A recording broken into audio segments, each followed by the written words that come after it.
on your home of the Utes.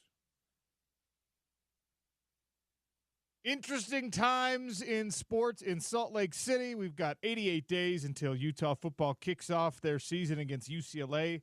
A late kick, a Pac-12 After Dark throwback feature on Fox.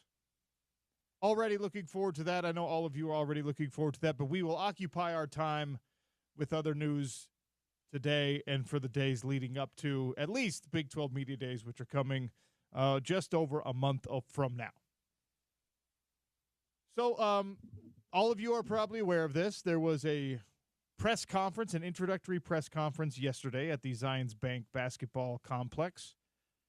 The practice facility for the Utah Jazz, the de facto offseason headquarters of the Utah Jazz and Smith Entertainment Group was well represented.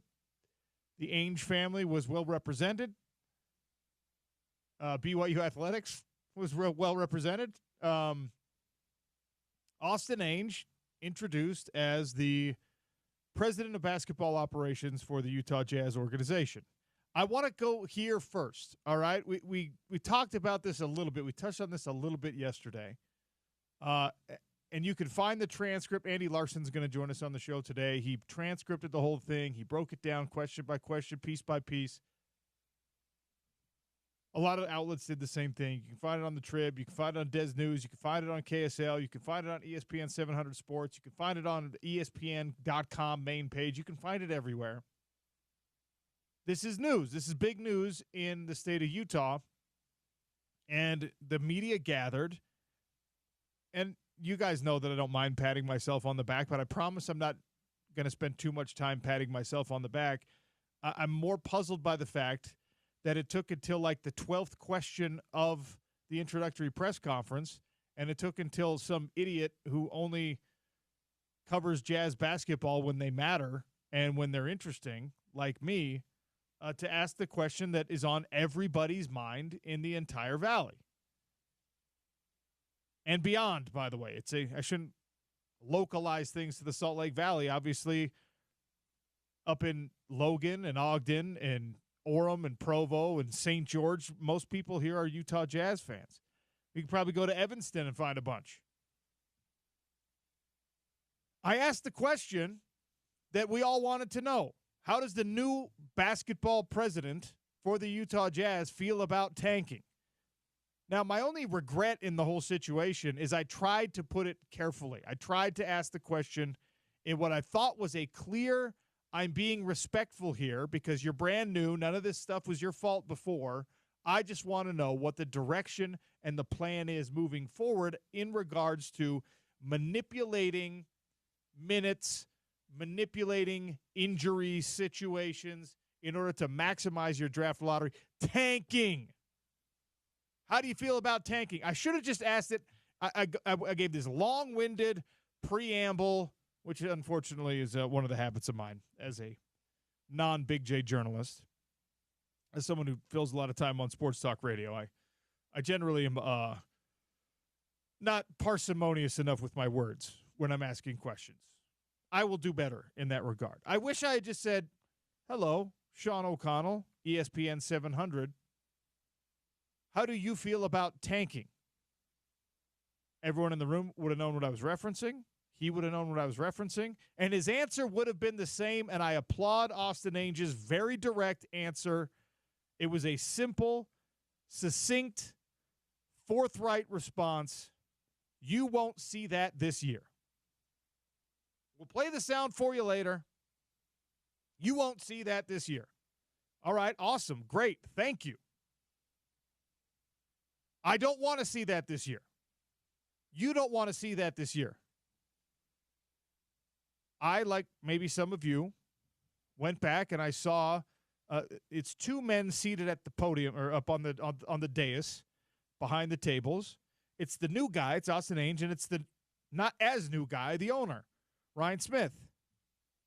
I was looking at Austin Ainge when I asked him the question. I did not notice how bothered Ryan Smith was in the moment that I said what I said. I went back and I watched it over again as it started to circulate on social media. And you could tell by the facial expression that Ryan Smith didn't like what I had to say. Ryan, come on the show. We're not the property owned by you and Smith Entertainment Group, so you probably don't spend a lot of time tuned in. Come on the show so we could talk about this. I am not your enemy. I have not dragged you for the majority of the decisions being made. I'm not dragging you for this one. I'm not even bothered. I want to make it clear. I'm not even bothered by the nepotism on display here. The Utah Jazz have seen it before. Frank Layden, Scott Layden. It worked out. It is a tried and true thing in sports, by the way, just like in many businesses, that your foot in the door comes because of who your relationships are, and especially sometimes who your parents are, or maybe who your brothers are. If you hate nepotism in the Utah Jazz organization, I want every single one of you to march up onto the hill, and you need to tell Kyle Whittingham, Fred Whittingham, Freddie does not deserve to be your tight ends coach. If you feel like family connections should not determine employment, you got to take the good and the bad and all of it, and you got to throw it all out. Austin Ainge, if his name was Austin Jones, has a resume that you would probably like. Spence said it on his show yesterday, and he knows a little something about this. He's the son of a famous father. He's the son of a famous sports father, right? The tongue-in-cheek official stance of the Drive with Spence Checketts is that they are anti-nepotism on the show. Spence knows how to laugh at himself, all right? He said on his show yesterday, nobody roots for the son of a famous father, and that is 100% true. We've seen it on display in sports through the years. We've seen it on display in sports this year. Now, Shedeur Sanders doesn't do himself any kind of favors, but even if he did, we would probably always compare him to his dad and be like, oh, not good enough. Not as good as dad. Silver spoon in your mouth. People hate on Bronny James because he got the contract that other people didn't get at that same pick, whatever. He got to play alongside his dad. I shouldn't say nobody. Very few people are rooting for Bronny James to be successful. Guess what? It's all going to come out in the wash with all of these guys. And Austin Ainge was brought in from the Celtics organization, where he's highly regarded, to add something to this front office.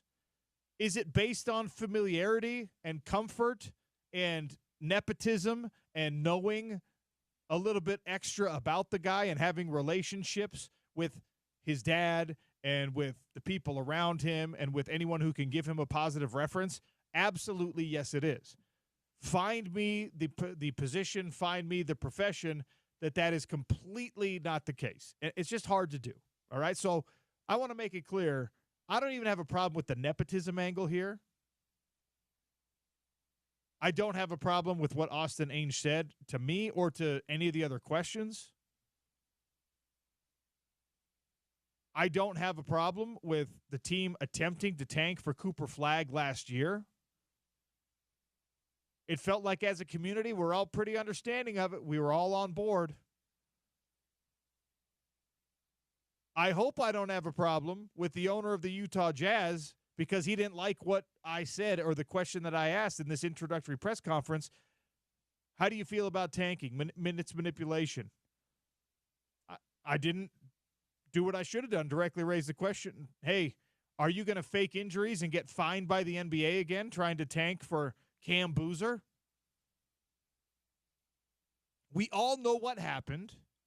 We all got bothered by the idea that Utah was not rewarded with the number 1 overall pick. And more importantly, that the NBA and the basketball gods seem to reward a team that did the NBA a big old favor and traded Luka to LA. That's the team getting the number 1 overall pick.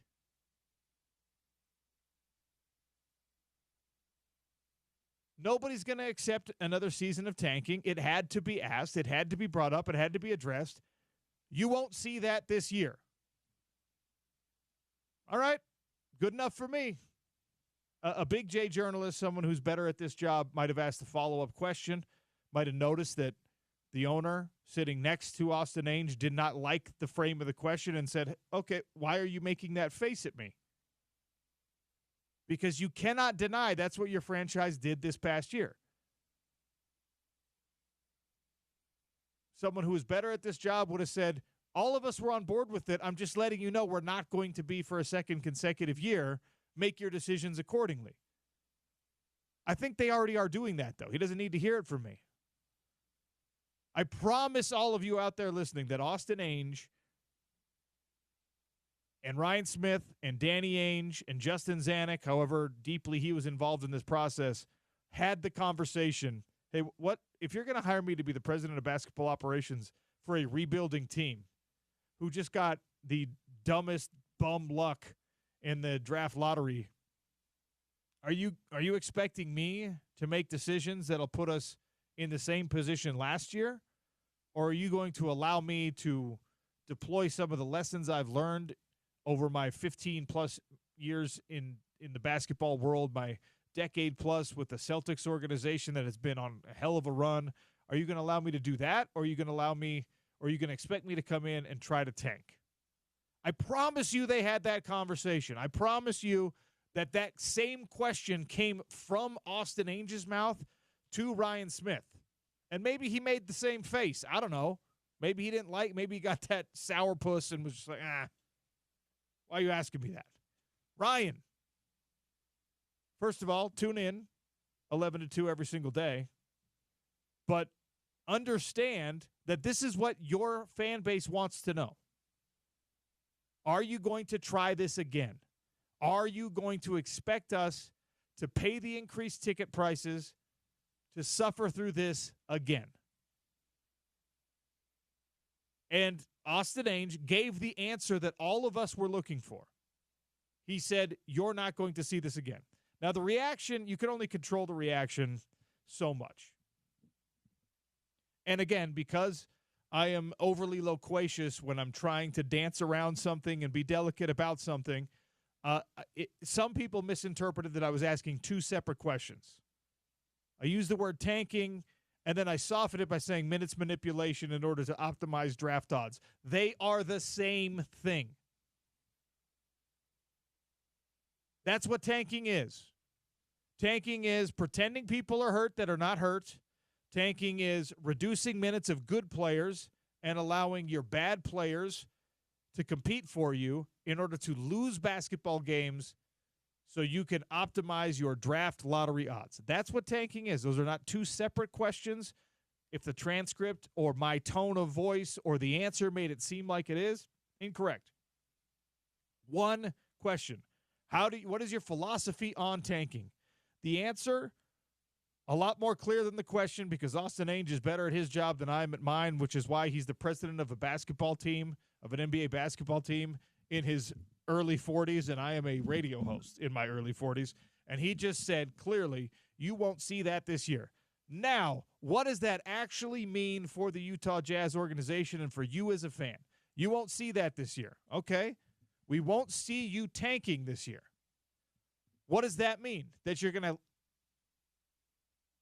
Oh, James, you want to play it? You can play it. I was saying I had to step out for a second to start the show, wondering if you wanted to play the audio. You've done a good job of describing the situation. Okay, why not? Hear. Okay, so before we prepare to break down what it actually means... your question and his very mic drop kind of answer. Let's put you... I'm a little embarrassed by the way that I phrased the question, but I'll listen to my voice. Go ahead, James.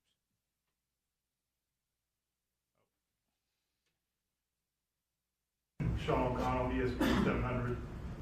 As someone correctly stated, it seems like a team in a rebuild, and some things were done this past season to potentially manipulate where the team would end up in the draft lottery odds. And unfortunately, some of that is dependent on luck, and the team got a little bit unlucky. So do you have a philosophy? What is your philosophy on, for lack of a better term, to be indelicate, tanking or manipulating minutes and player performance in order to achieve better lottery odds? We won't see that this year. Dana Green from Fox joked with me after he said, you just set the world record for words in the question to words in the answer ratio. I think you might have actually. The only person that saves me is like Marshawn Lynch. Every once in a while would just tell people yes or no. I'm just here so I don't get fined after long questions. I'm sure, you know what? Bill Belichick is the only one who saves me from holding that record, because there's been plenty of times where he gives like a curt 3-word answer to a paragraph-long question.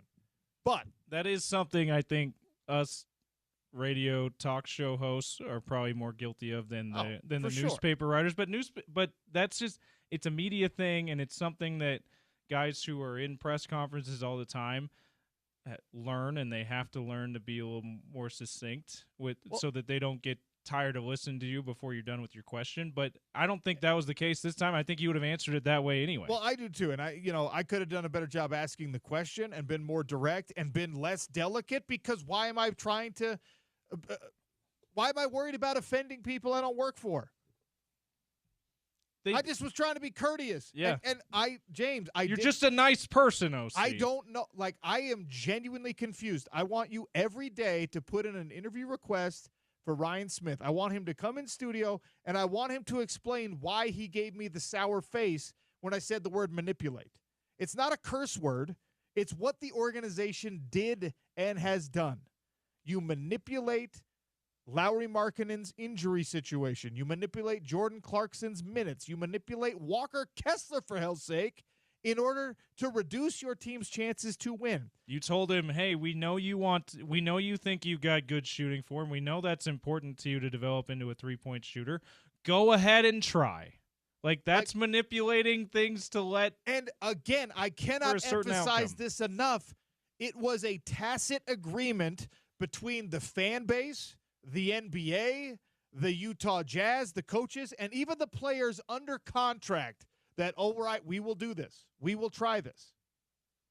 We will see if we can make this happen, if this Cooper Flagg guy is actually worth this. And guess what happened? You get Jeremiah Fears, you get Ace Bailey, you get VJ Edgecombe, you get Con Knipple instead. And then you go, as a Jazz fan, you go, 5 is not worth this. And I promise, if this exact same press conference happened while the Utah Jazz were anticipating drafting number 1 or even number 2. Yeah, Dylan Harper or Cooper Flagg. Then the question doesn't even need to be asked. No. It really, like, I mean, it would, if someone, you or someone else did ask the question, it wouldn't be totally unwarranted, because this next draft class is also supposed to be really good, and one of those two guys isn't going to make you a title contender, so it wouldn't be completely unwarranted. But no one's going to ask that question to the point you're trying to make here. No one's going to if they're in that situation. So, at the end of the day, the promise in that answer is we're not going to tank this year. Well, and you talk about the fan base's disappointment. Ryan Smith tweeted about shouting, "This is Utah," in frustration day after. Like clearly he was also disappointed that this didn't work. And Ryan, we were all together in that feeling. There are people out there who are just anti-billionaire. They're anti- capitalists, they're anti-Ryan Smith, they're why are you asking for tax money? I'm fine with you having that stance. I am not one of those people who's just like, oh, Ryan Smith. Blah, blah, blah, blah. So because you're anti those things, everything about him must be awful. I'm not into that either. I don't feel that way at all, right? Do we know whether or not he's a good Utah Jazz owner at this point? Well, unfortunately, the team has trended the wrong direction since he purchased it. That is just as much of a timing thing, potentially, as it is a Ryan Smith at fault thing. And the reason I feel comfortable in saying that to you is because look at the Mammoth. It's the same owner. The organization, I mean, when the purchase was made, it was a lot of that was the same people that do these jobs for the Utah Jazz were told, hey, we're making this purchase. We're buying this NHL franchise. I'm going to need you to pull double duty until we find someone who's going to be your counterpart for the Utah Hockey Club organization, right?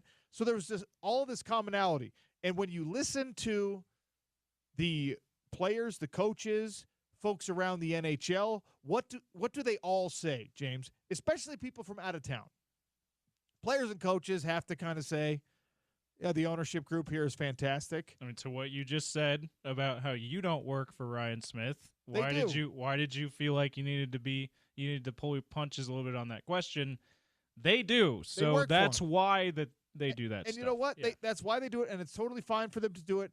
But we talk to people that are not beholden to the Smith Entertainment Group. They're not beholden to Ryan Smith and whatever whims he feels as an owner. And the buzz around the league is that that's a good organization, right? So I'm not going to sit here. I don't think it would serve me even if I did want to do it, but I'm not going to sit here and tell you that he doesn't know what he's doing. He's tanking the Jazz for no reason. He was tanking the Jazz to try to get Cooper Flagg and to turn this thing around rapidly by drafting what most of us believe is going to be a superstar player. And when I say most of us believe, I'm talking like 99% of people who have watched a game of basketball see, oh, that guy is going to be really good no matter where he ends up. I want him. He's not Wembanyama, but he's the next best thing. All right? So when you look at it and you say, all right, it didn't work out. The experiment didn't work. The next question is, are you going to run that experiment again? I asked the question, and the answer was, no, we are not. So what does that actually mean for the Utah Jazz? Does it mean that Lauri Markkanen is on the floor for 35 minutes a game next year, surrounded by a bunch of young guys, and only sitting when he's actually injured or the occasional rest day? And yeah, is he being treated like the all-star caliber player that we have seen him be on a winning team? Not an all-star caliber player on a tanking team, because that's what you do if you have an all-star caliber player on a tanking team. You say, Lowry's got back spasms for the 17th consecutive game. Sorry, Lowry. Oh, he's actually not playing back-to-backs. Like, you do that kind of stuff. And you know what? The NBA, you know how the NBA has this, like, competition committee that's like, you can't rest players? They fined the Jazz because the tanking was so obvious, and because the NBA doesn't mind picking on the Utah Jazz, they fined the Utah Jazz for tanking. There's also a technicality in there that said if you have a player that was an all-star in the last 3 years and you're doing what the Jazz did, yes, obviously tanking, obviously resting him when he didn't need it, you can get fined. So this next season, it was in like Washington, right? They rested him for a game in like against that in Indiana. There's no person in those markets that's showing up to buy a ticket to see Lauri Markkanen. But also, but it checked the boxes, and so they levied the fine. Yeah. There's no world in which anyone in, around, adjacent to, separated from. There's no world in which anyone who saw Utah Jazz basketball this past season says, no, they weren't tanking. We all know that they were, and nobody is mad about that. What people are mad about is that the results of the tank were not worth it. So that anger gets extended to, if you're going to do this again, you can't expect my loyalty. You can't expect my dimes, my dollars. You cannot expect me to show up and buy your merchandise and to support another losing effort. So when they say we're not going to do that again, what does it actually mean for the Utah Jazz? Does that mean that Will Hardy is given the edict from on high that Danny Ainge, Ryan Smith, Austin Ainge, Justin Zanuck, they come to him and they say, win as many damn games as you can. Let's see what we can get out of these guys. Or, coach every game to win, and that includes whatever lineup you see fit. That's right. Right. So, not, hey, coach to win, but only with these guys. It turns out, and look, the president of basketball operations gave me that answer, and he said, you're not going to see that this year. Maybe he was answering the minutes manipulation thing, and maybe in his own mind, he's just like, I'm not going to have to manipulate minutes because there's not going to be a ball player worth of salt on the team this year. Yeah. Maybe he's got a plan for Lauri Markkanen, Jordan Clarkson, hopefully not Walker Kessler, that he's just like, none of those guys are going to be on my roster. You think we got draft capital now? Watch what I'm about to do. Maybe he's got that plan. Maybe that discussion has already happened. But that kind of a tank even though we know that's exactly what it is. That kind of a tank where you don't have any other choice but to tank because you just got the worst roster in the NBA.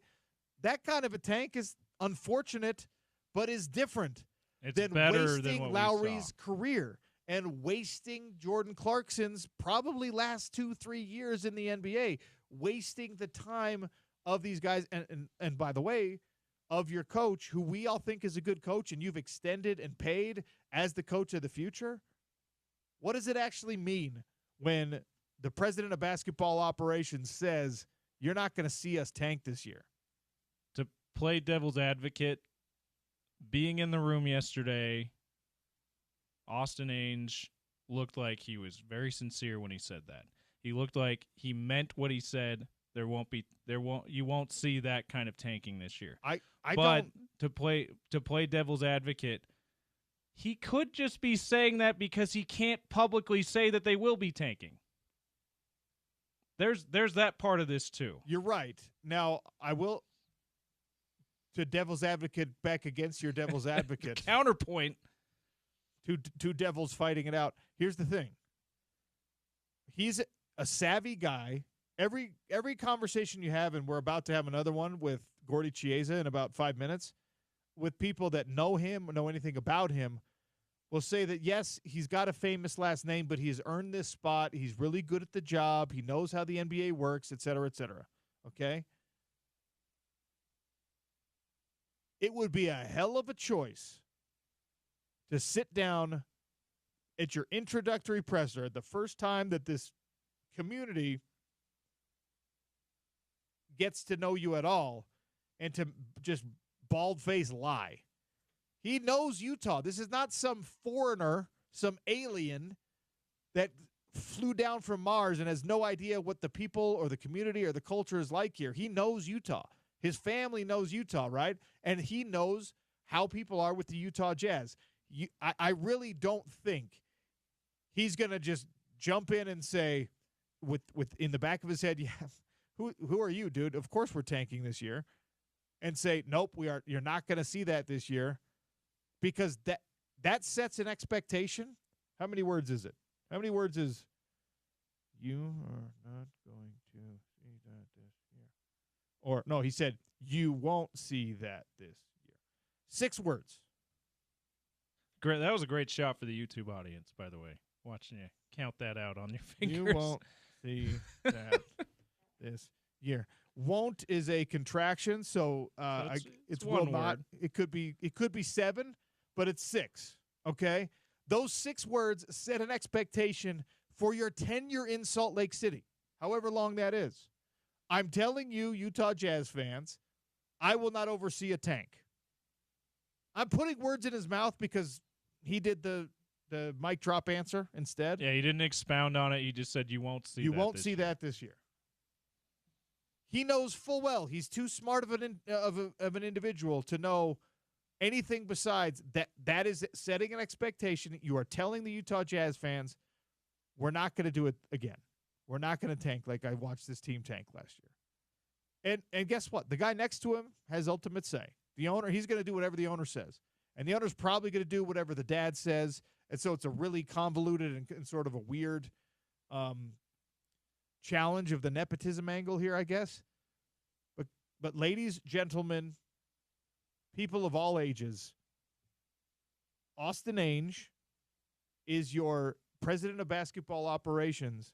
And at least for now, he has told you the Utah Jazz are not going to tank next year. Until there's a reason for us not to believe him, I will take him at face value. And I'm glad he answered the question that way. James asked a good question too, you know.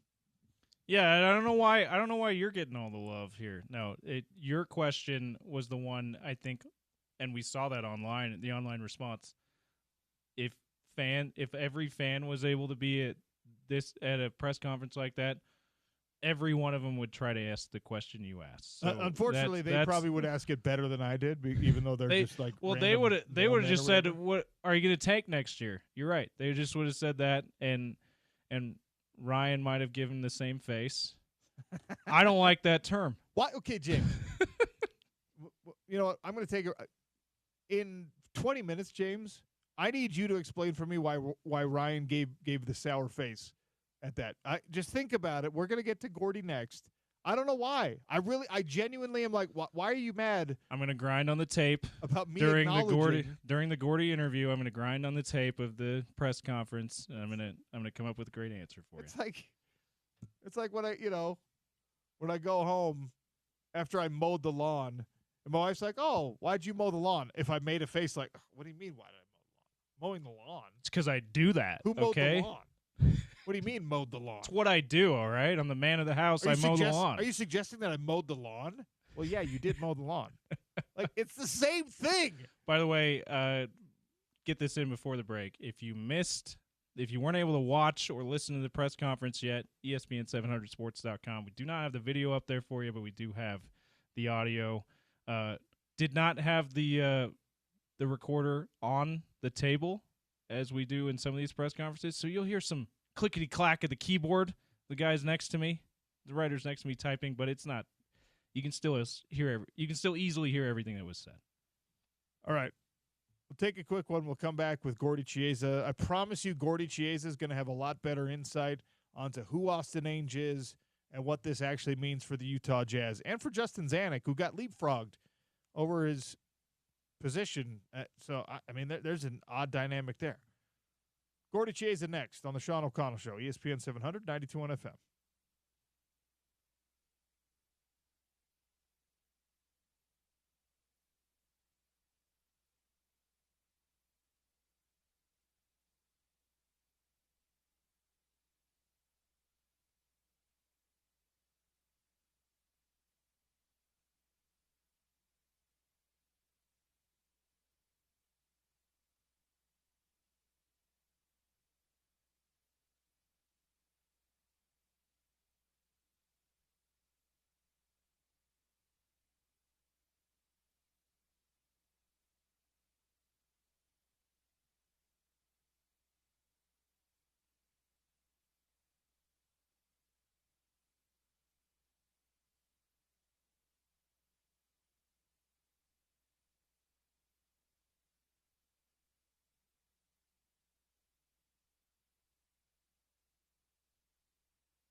SGA against Gobert.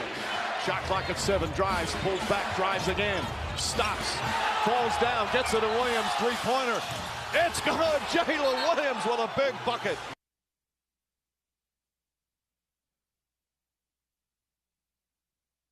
That was Jalen Williams, clutch three-pointer. OKC with a win over the Timberwolves in the Western Conference Finals. We're so wrapped up in the local happenings. We're inching closer to the NBA Finals starting. That sound courtesy of ESPN. Mike Breen on the call. We are your home of the NBA Finals. ESPN 792.1 FM. Coverage brought to you by Budweiser and Bud Light. Gordy Chiesa joins us twice a week to talk all things basketball during the basketball season. And he's with us once again on a Tuesday. Gordy, welcome back to the Sean O'Connell Show. How are you? Oh, see, I'm doing fine. Thank you. Gordy, I was very excited heading down to the Zions Bank basketball complex yesterday thinking I'm going to get to see Gordy twice this week. And I don't know, you must have been behind the scenes. Were you in like some secret room? We didn't see you. Yes, I was. Some secret room. And that's my forte, being secret. Just like you. All right, so we're, introductory press conference. We got to have our first little FaceTime with Austin Ainge. And for a lot of people, Austin Ainge was not on the radar until the announcement was made. But nobody's off your radar, at least in the basketball world. So what do we need to know about Austin Ainge and the years he's put in, especially with that Celtics organization? Well, I know him very well. He's a former coach. A long time ago when I was the coaching mentor for at that time it was called the D-League, Austin was the head coach of the Maine Red Claws. So I dealt directly with him as far as helping him, as far as gain more coaching axiom, and he did an excellent job there. Let's fast forward it. He got hired by the Celtics for the last 14 years. In particular, the last 6 years, he served the Celtics as assistant general manager. What he brings to the Jazz, more importantly, is a new set of eyes, a new vibe for the organization. At age 43, he gives them a different feel. When Will Hardy got hired by the Jazz, before that, he was assistant coach of the Celtics.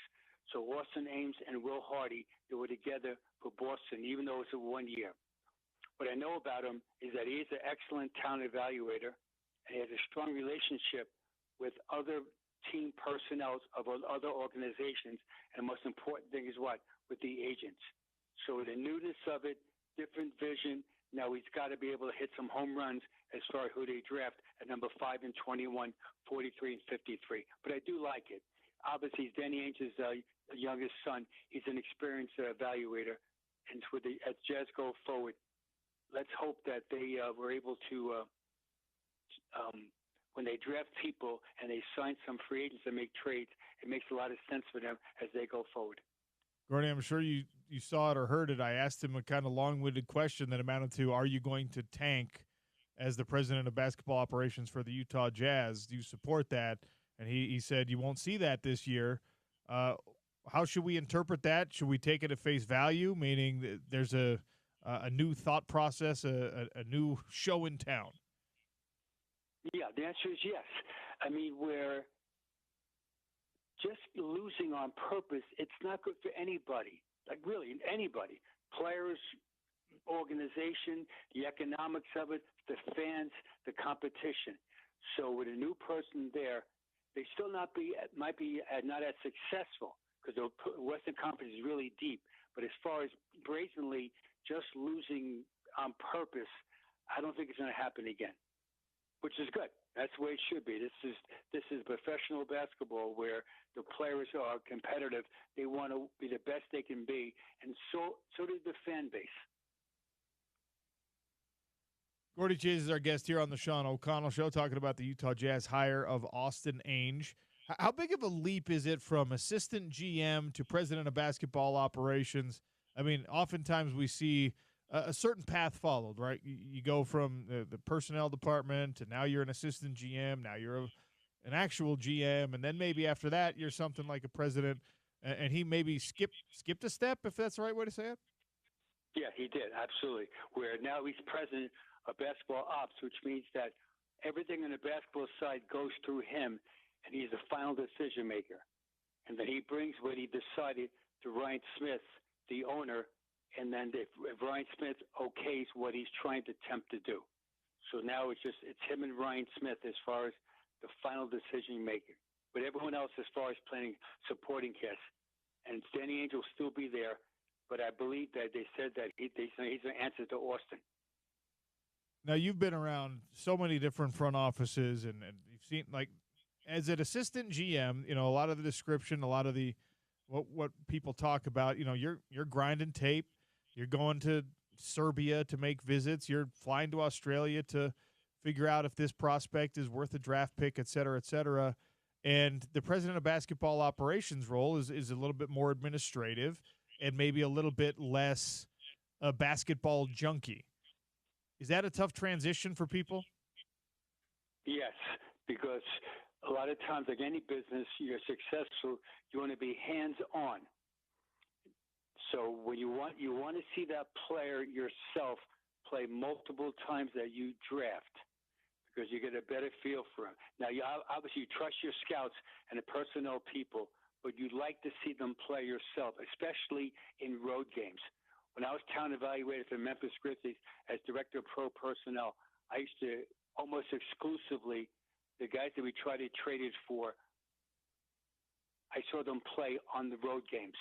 Because when you play road games, it's much different than being at home.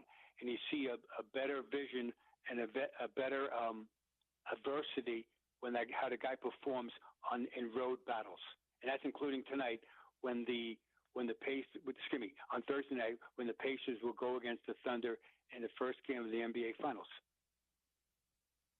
We'll get to that here in just a second. I don't want to let you get out of here without talking finals, but I think people have a natural aversion, especially if you haven't benefited from nepotism. You have a natural aversion to anything that is perceived as nepotism, and perceived is the wrong way. This meets the definition of nepotism. I don't want to take any of the credentials away from Austin Ainge.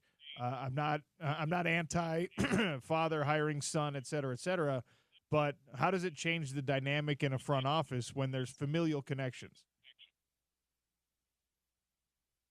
Well, I'll go first in experience. A long time ago in a different era, Frank Layden, Scott Layden. Right. So it was almost the exact same thing where Frank passed the torch to Scott Layden, and guess it worked out incredible. So it does happen because those people, the younger version of the father-son relationship, that person's been around basketball probably their whole life. So they saw a whole bunch of things that other people don't know. Austin's qualified. He's again, I know him personally, and he's ready for this task. He will do a great job. Very similar to Scott Layden with Frank Layden. He was ready for that task, and Scott did a great job also. Now, again, that's the outside looking in. We as insiders, we see firsthand these people, their skill set, and how well they know the game. Yeah, I think that's something that, I understand the natural, like, oh, you just hired that guy because you're related to him. I understand why people feel that way. I understand the visceral reaction you have. But I also, in my own head and doing so verbally on this radio station, like I feel a need to push back against it because of the example that you just brought up and we talked about a little bit earlier. It's worked out with Frank Layden, Scott Layden. Kyle Whittingham hired his brother to be his tight ends coach, and now he's got one of the best, last decade of tight end play in the Western United States, right? I mean, there's Kyle Whittingham and his brother became coaches because of their dad. This is something that's not uncommon, and there's plenty of great results. I know people can also find their stories of the bad results here, but I also don't think that Austin Ainge survives, in a championship-level organization like the Celtics if he's incompetent for more than a decade. I'm trying to see both sides of it, understand why fans might have a problem with, the echo chamber that could be created, but also looking at it from a more neutral perspective and saying, like, well, would we be impressed by this guy if his last name was anything different? And I think the answer there is probably yes. Correct. The answer is absolutely unequivocally yes. It's the same last name, just a different vibe right now. Also, the youngness of it. Austin being age 43, that's good. Age 43 is an age group where you're already in the league for 20-something years, but you're still really, truly a young person, and they're able to relate to different situations at a different level than someone that's dramatically much older that might be more set, quote, in their ways. Oh, I'll tell you, you think it's a good age. I look at it and I'm like, this makes me feel bad about myself because I'm almost that same age and no one's hired me to be the president of basketball ops for an NBA squad right now. Well, we're glad right now you're with us right now. Absolutely. I'm looking someday to see your son as far as, quote, nepotism, that he goes out into the sports world and conquers it. And that's what I'm looking. That's what I'm talking about. All right. I gotta produce the sun first, but we'll make it happen. Let's go. All right, Gordy Chiesa for another couple minutes here. NBA Finals matchup is set. The Knicks they couldn't do what so many people hoped they would do and survive this Pacers onslaught, and now there's this expectation that maybe the Pacers won't be able to survive an OKC onslaught. I feel like it's been a month since we watched OKC play, though. Is that a concern if you're a Thunder fan? Yes, a concern, yeah. The rest versus playing right away debate. So that the Pacers right now are slightly more edgy of getting through a series just the other day. But that will even out eventually during the course of the first game or so. But it's going to be a great series. There's so many compelling stories, unbelievable guard play. Therese Halliburton versus Shai Alexander. Andrew Nembhard versus Jalen Williams. Aaron Nesmith versus Lou Dort. Pascal Siakam versus Chet Holmgren. And Miles Turner versus Isaiah Hartenstein. However, OC, the bench guys.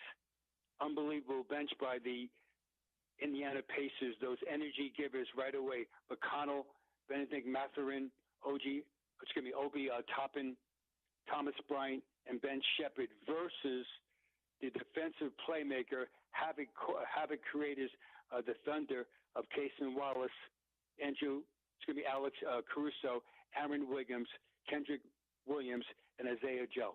So it's going to be a great series. There's so many subplots. The most important thing is that can the OKC Thunder unbelievable all-around defense cause havoc versus the ball control of the Pacers, who are only averaging 12.4 turnovers in the 18 playoff games that those guys had. Last point is this, OC. Do you realize Canada in this series? I bet you didn't think about this. You and James Peterson, your trusted sidekick. This is an Canada series where there's 4 Canadians that are on the rosters. 3/10 of the lineup, the starting of the 10 guys, are from Canada. They are Shai Alexander, Lou Dort, Andrew Nembhard, and Benedict Mathurin. So Canada is very well representative in the NBA Finals, which the NBA wants dramatically as far as being a global reach. Maybe Canada doesn't get another Stanley Cup this year, but they have a claim on the Larry O'Brien Trophy, no matter who wins, because there's so much Canadian influence in this NBA Finals. It really is, and these guys are star players too, so this makes it even more dramatic.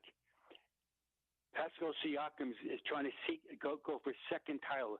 He won back in 2019 with the Raptors, and Thomas Bryant, who played great the last game for the Pacers, he won a title with the Nuggets off the bench, backing up Jokic for the 2023 Nuggets. And then Alex Caruso in the bubble won a championship for the Lakers back in 2020.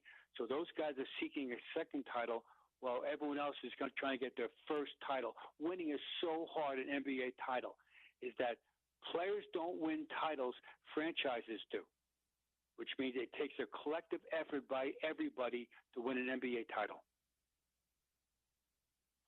All right, Gordy. It seems like you might be a little bit more optimistic about the Pacers' chances here. Do you have a prediction before we start the finals? And we'll talk more about it on Thursday. Do you have a prediction? Yeah, absolutely, yes. I think, OC, that the Pacers are going to upset the Thunder 4-3. Whoa! And I like both teams. It's not a question of them that I don't like the Thunder. The Thunder are absolutely sensational.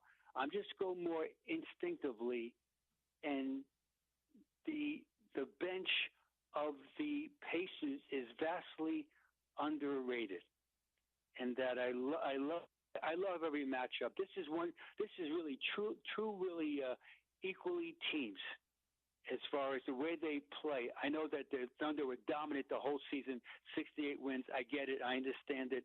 But let's not forget, I was making this point, that the Nuggets, we forget about them. They lost to the Thunder 4-3. And if Aaron Gordon doesn't get hurt in that Game 6 and he limps out in Game 7, we don't know what might have happened. Well, that's the Tuesday prediction. We'll see if he feels the same on Thursday when we talk to Gordy Chiesa again. Before we let you go, what's your list today? My list today is the most career 30-plus point games in NBA Finals history by individual players.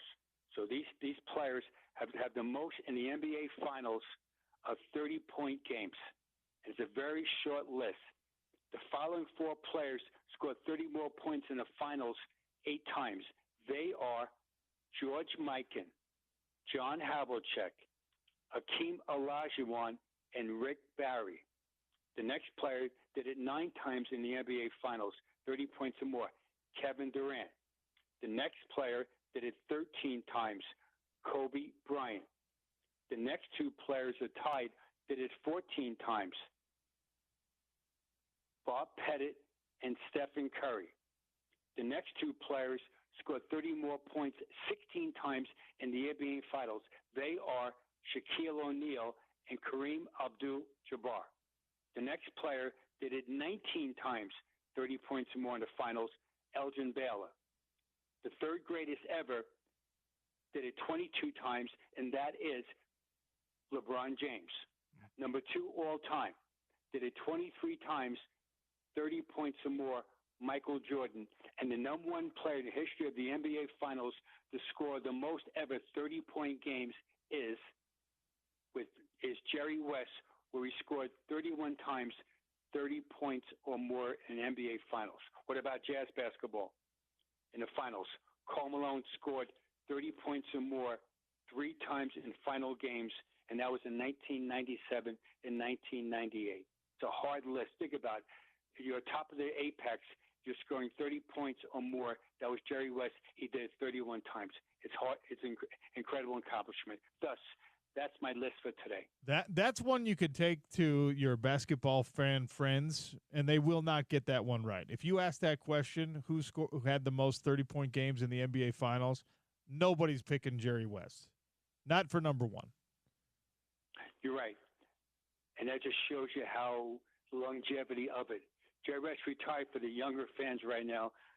He retired in 1974. That's such a long time ago. And that it illustrates how difficult it is. The only 2 guys on the list that are playing right now, 3 guys on the list that are playing right now are Kevin Durant, Steph Curry, and LeBron James. Everyone else on that list right now has retired. Gordy, you're the man. Talk with you again on Thursday, all right? And how can you diss me about my prediction about the Pacers? This is troubling. No, I love it. I love it because, driving around last night, listening to national radio, it's 10 o'clock at night, you're listening to the national stream, and they're predicting a sweep, a gentleman's sweep. I haven't heard one other person besides you, Gordy, yet say, I think the Pacers can win this series. And I'm looking at the Pacers as a real contender here, especially with the excessively long rest for OKC. So, if anything, I'm not hating on it. I'm co-signing almost. I like it. Remember, like every fight, there's a style in the fight, and the Pacers play a very fast-paced game, and the Thunder will have to try to defend it, and that's the beauty of it. We don't know the answer until they start playing it. I'm looking forward to it. Gordy, appreciate you as always. Thanks. Peace out. Bye now. That's Gordy Chiesa, our resident NBA guru. Before we take a break, fellas, I got to remind you that you don't have to suffer with the hair loss, the excessive little spare tire of weight around the waist. Maybe you're worried about the stress wrinkles, the crow's feet. You don't have to just deal with these things anymore. We've got a premier medical spa right in the heart of the Salt Lake Valley in Holiday, Utah, that can take care of all of it for you. It's called the Steel Vault, and they're giving 20% off to our ESPN 700 listeners, 801-877-9976. You can book your first consultation online at steelvault.com. They've got a big book now button. They make it very, very easy for you. Make sure you mention ESPN 700 or the Sean O'Connell Show. Tell them OC sent you. They're going to give you 20% off. And a lot of guys don't like asking for help, especially when it comes to my testosterone might be down, my libido's not what it used to be. You get embarrassed by doing it.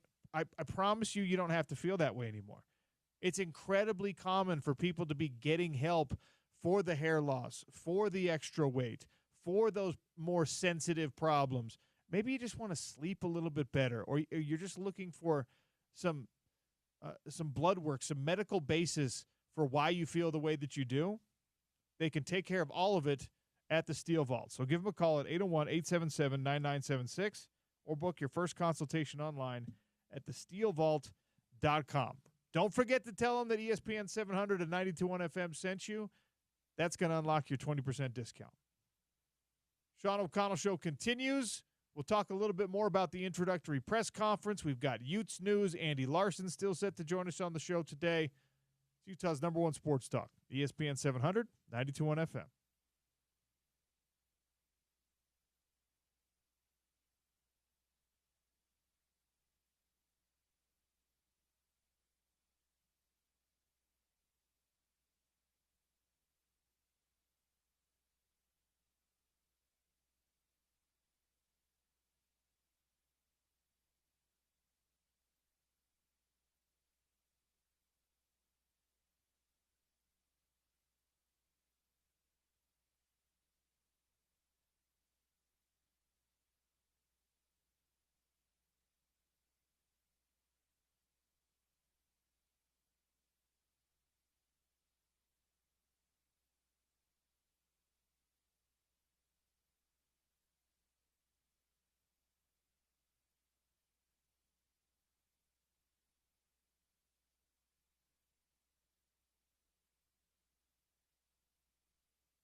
Welcome to hour number 2 of the Sean O'Connell Show on Utah's number 1 sports talk, ESPN 700. If you missed hour number 1 live, you can always find it in the on-demand section of our website. You can also go to the ESPN 700 app, which I'm sure you've already downloaded, but if you haven't, you can find it at your preferred app store for free.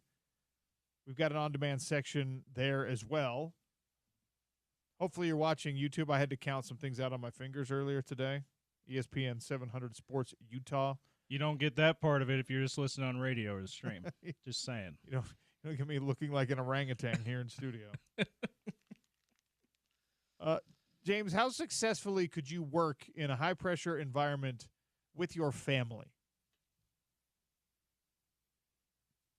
I'd like to think that I could figure it out, but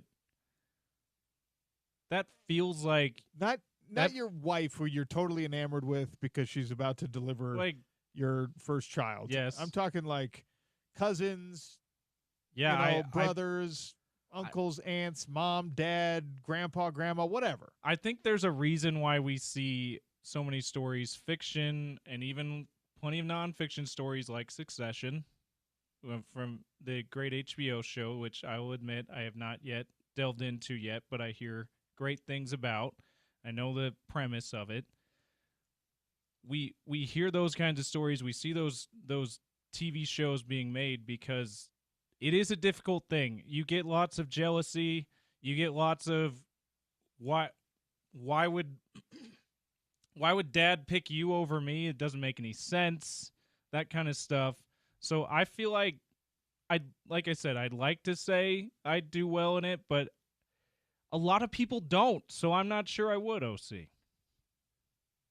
I'm going to put a poll question up. I'm trying to figure out how I should word this because, we're getting a lot of comments. We've gotten a lot of tweets. The nepotism angle of the Austin Ainge hire as president of basketball operations for the Utah Jazz, it strikes a chord with with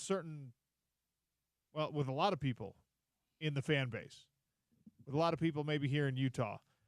The best, if you judge off a lot of the Twitter reaction, it's a lot of Utah Jazz fans who are at least thinking about the nepotism thing, whether it's positive or negative. Yeah, the best point that I've seen so far from someone, at least what I think is the best point, is that it does create an environment where it could be more of an echo chamber than you want, where people who have, similar backgrounds, upbringings, thought processes are more likely to come to the same conclusions. It's groupthink. That could be good. That could also be bad. It depends on it absolutely depends on what conclusions you come to and what decisions you make. Absolutely. I'm a fan of the way that certain organizations do it, certain leadership, philosophies demand that there be a devil's advocate, demand that there be a dissenting opinion to almost convince you like this is not the right choice in the room, around the table. And by the way, just to help you think of other perspectives. Absolutely. When we're talking about high-level decisions, and actually this was really interesting because it was the Carolina Panthers put out a video of their draft room. I guess just getting everyone hyped up for the upcoming NFL season. And they show when they're on the clock, the conversation that's happening, the phone calls they're making, trying to figure out what the trade's going to be. You know what I mean? And you can see it work in real time as the owner's sitting there kind of silently letting his guys do their thing. And Dan Morgan's in there, and they're just like, all right. And they're getting a phone call offering, a team trying to trade up to the number 8 pick or whatever it was. And ultimately, they don't. And it's cool to see, and it doesn't apply directly across to what we're talking about with the Utah Jazz, but you can see that there is a team environment, but that these guys have slightly different opinions or maybe are ready to come to a slightly different conclusion on whether or not this offer is good enough. And then the hierarchy is the important thing there. The hierarchy is, no, this is our offer. We're going to leave it there. And if they're not doing that, we're going to make the phone call and we're going to tell our guy that we're drafting him. So there's always different ways that these things can play out, but that is certainly one of them. where somebody in the room has to make the decision about what's going to happen. And we're going to start playing some sound here. And that was one of the questions that was asked, because Danny Ainge, the dad, is still there, but at a higher position than Austin. Absolutely. CEO, alternate governor, which that alternate governor thing means when Ryan can't make a league meeting, Danny goes. Like, definitely a higher position than Austin. So you would think that pressure would be there to do what Dad says. By the way, if you own the team and you own the corporate structure and you can give the titles, you can make the titles, which Ryan Smith, of course, can. You got to go with something more silly and creative than governor and alternate governor. Well, I mean, those are league titles. So the majority owner of the team is the governor. And alternate governor. I don't like that. Yeah. I would push back to the NBA and just be like, I own this team, so I want you to call me Emperor. Emperor. Master and Commander. King or something like that. Commander and Chef, because we don't want to step on the president's titles. You can be like, Danny Ainge is my Padawan, and I am the Jedi of this. I am Jedi Master. Danny's my Padawan. Right? I like that. That'd be cool. In any case, to get back to the real point, the dynamic of, hey, we got a decent trade offer here at number 5. Are we going to take it? I mean, Ryan Smith is not a hands-off owner. So he's going to be in the room and he's going to have his opinion and he's going to offer his thoughts on what should be done. And that can be a good thing in some organizations. More often it's not. That dynamic is similar to people's inner conflict with nepotism, where a lot of the time we see a really hands-on owner. Jerry Jones comes to mind. Yes. Most of the time it's not very successful. On the field product's not very successful. Nepotism, when you see that, a lot of the time businesses, not just sports franchises, not as successful as those companies, those organizations who just steer clear of nepotism. But you have also plenty of examples of when it is fine. So you bring that up, there's some parallels you can draw to this nepotism issue too. So you can say that kind of in principle, I'm against nepotism. I don't think this is a good hire. I'm happy to hear your opinion. 877-353-0700. Call us, text us, whatever. I got to craft a good I have to phrase a poll question properly because I do want to put one out about this. But, tell me the how and the why this doesn't work for you, because chances are you probably work for an organization. There's some nepotism in it. And there's nepotism but now extends beyond familial connection to just the non-literal nepotism where it's just this was something that people talked about with Kyle Whittingham for a long time, that he, because of his personality type and because of his insistence on being, really truly in control of his program, this is pre-Andy Ludwig, but there was some concern among a fan base that I know everyone goes back and forth, and the pendulum has swung many times with Kyle Whittingham, but there was this concern. There was a conversation years ago that, he's not connected enough to people outside of his own circle, and so Utah football doesn't bring in guys that can say no to Kyle. He doesn't hire guys that can say no to him. There was a time when there was, 6 guys on the staff that had played under Kyle Whittingham at some point. And I know that they have graduated beyond the feeling that every former athlete gets, at least on some level, with their coaches, where you're just you have to give them the honorific in your mind. That is my coach. That is a title and a philosophy and a thing that I have to respect moving forward. And that can be problematic if now you're supposed to be working alongside them and sometimes dissenting. And I only bring up the Kyle Whittingham thing because there was a lot of time where, as Utah was developing into what would eventually be a Pac-12 power team, and he was trying to figure out his offensive coordinator position, where people were just like, he's only hiring guys that he can control. And that perception persisted through this hire, where Jason Beck, people were just like, oh, Jason Beck is one of those guys that, his offense isn't going to look the same.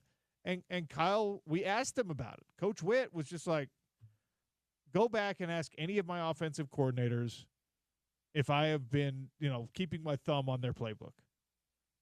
Right?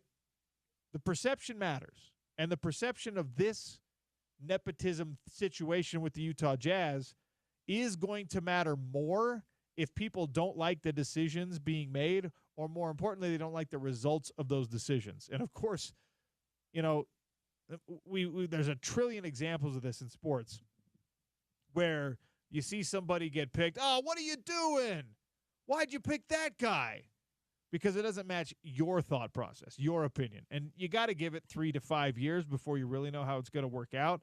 And, of course, we never do it in the reasonable way. We always say, I told you that guy wasn't going to be very good. Yeah, I 10 games into their rookie year. Yeah, I told you they suck. Or 400 games into their career, they never really work out.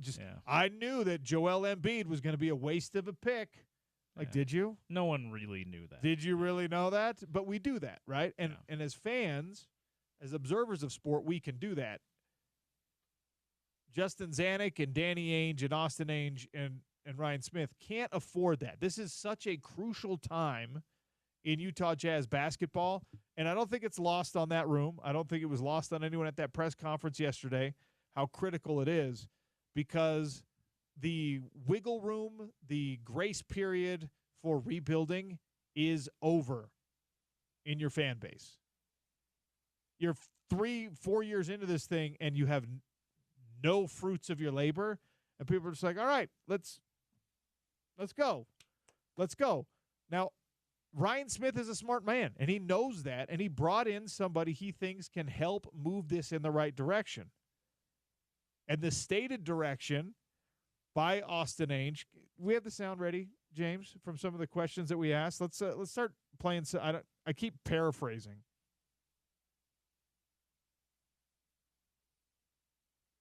We'll get to the sound here on the other side.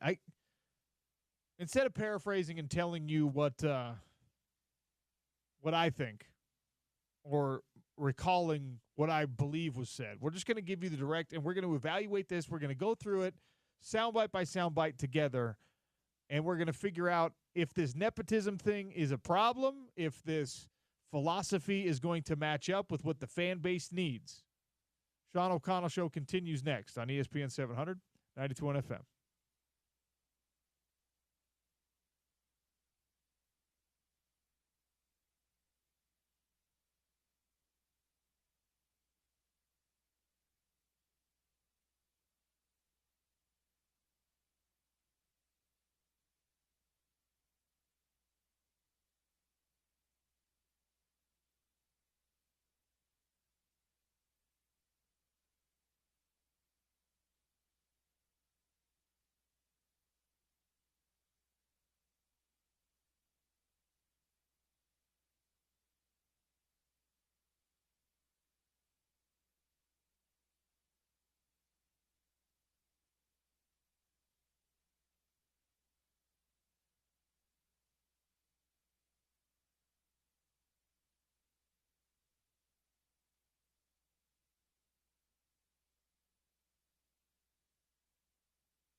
Let's go Stars is the continuous chant here at American Airlines Center as this crowd that were on their hands just 8 minutes in suddenly back in it. Here's a chance for Hintz as he tries to put it on a tee for Harley. It's deflected to center. Partial break. McDavid scores! The back check from Hintz was all over him, but he was able to hang on and go back to the forehand, and Connor McDavid has given Edmonton a 2-goal lead again. A Connor McDavid goal, Game 5 of the Western Conference Final, helped Edmonton clinch their second straight Stanley Cup final, so it's a rematch between Edmonton and the Florida Panthers. That sound was courtesy of Sports USA. John Holler's on the call.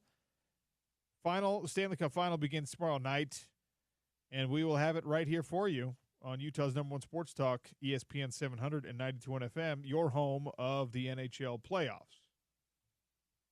All right, so nepotism in sports is a tried and true tradition. We've seen it everywhere. Someone just texted in, and this is a good question. Trying to think when nepotism worked. Bill Belichick and his sons? I promise you it's worked way more often than that. Now, I don't have, because I guess this is just how my mind works, I don't have a great example of how many times the nepotism hire has been the bad one in sports. But, you know, the Mora family, great coaches. The Harbaugh family has nepotism going on. The Mannings in football, that worked out okay. There was some nepotism going on there, and still is, in sports at a high level. The Ladens, as we've talked about twice on the show already, here in Utah with the Jazz organization that once again. What do you mean that worked? All they did was go to 2 straight finals. That worked. And 5 conference finals in a decade. Now maybe the pushback on that is, yeah, but did they win any?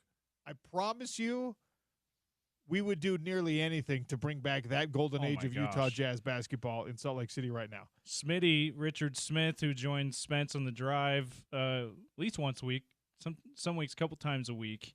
40 years in the Jazz front office as a scout, assistant coach, various things.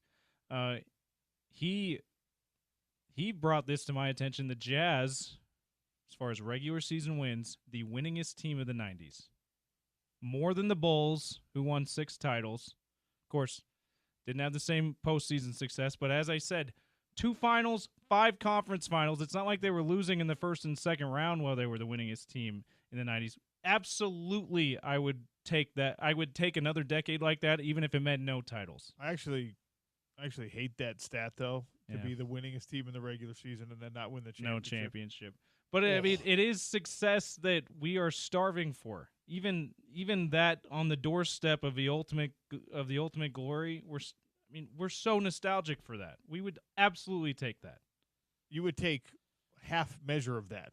Yes. Because it would be exponentially better than what the Utah Jazz are experiencing right now. Now, I'm not telling you that Austin Ainge is Scott Layden. I'm not telling you that the roster situation is anywhere close to being the same, because very obviously it is not. Yeah. When Scott was given the reins as GM from Frank Layden, who remained team president, they were on the precipice of doing what they did in the 90s. So he found a way to keep it going and to enhance it. Absolutely. So it's a apples and oranges comparison. And by the way, we can bring up anecdotal stories on both sides of this nepotism aisle, and neither of them are going to be relevant to this particular situation because everything is different, right? Yeah. And it's different. You mentioned a lot of coaches and players.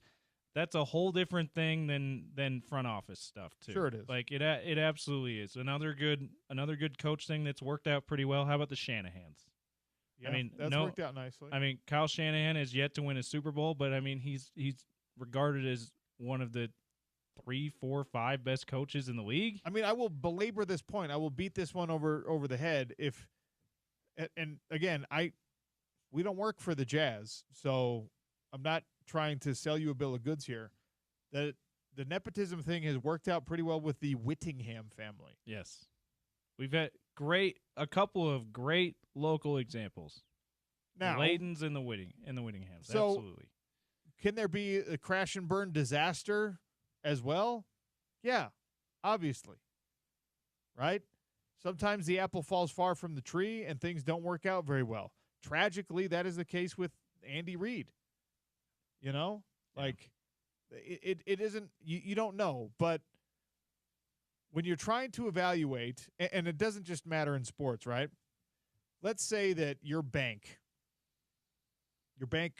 chairman is, whoever, Tom Zion. And then you find out.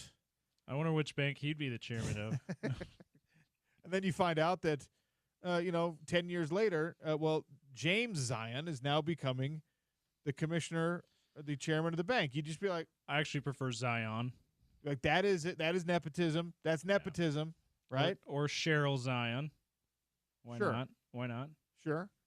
So you back off, and your first reaction is just like, oh, well, that guy doesn't deserve the job. He just got it because his dad, or because her dad, if you're going to make me be politically correct, James. That's what I'm here for. Okay, maybe true. But in that case, just like in this sporting case, you probably should be like, all right, well, let me check out the resume. Yeah. And if the resume is like, well, this person was actually running Chase Bank before and ended up coming here because was helping to run Chase Bank, which is obviously much larger than Zion's Bank. Yeah, he worked for my guy Mark Chase. Yeah, he worked for Mark Cuban Chase. Chase. And now he's coming here. Like, that's more of an equivalent. The Boston Celtics are the Chase Bank here. Yeah. Right? And the Utah Jazz. Or the TD Garden. And the Bank. Utah Jazz are like the Zion's Bank here. Well, let's find somebody from a championship organization. Who we know really well. That's what they did with Will Hardy. They found somebody with that championship organization pipeline. They hired him, and his name wasn't Will Sloan. His name wasn't Will Corbin. His name was Will Hardy. And so you don't have this. Now, again, Austin Ainge might be great at the job. He might not be great at the job.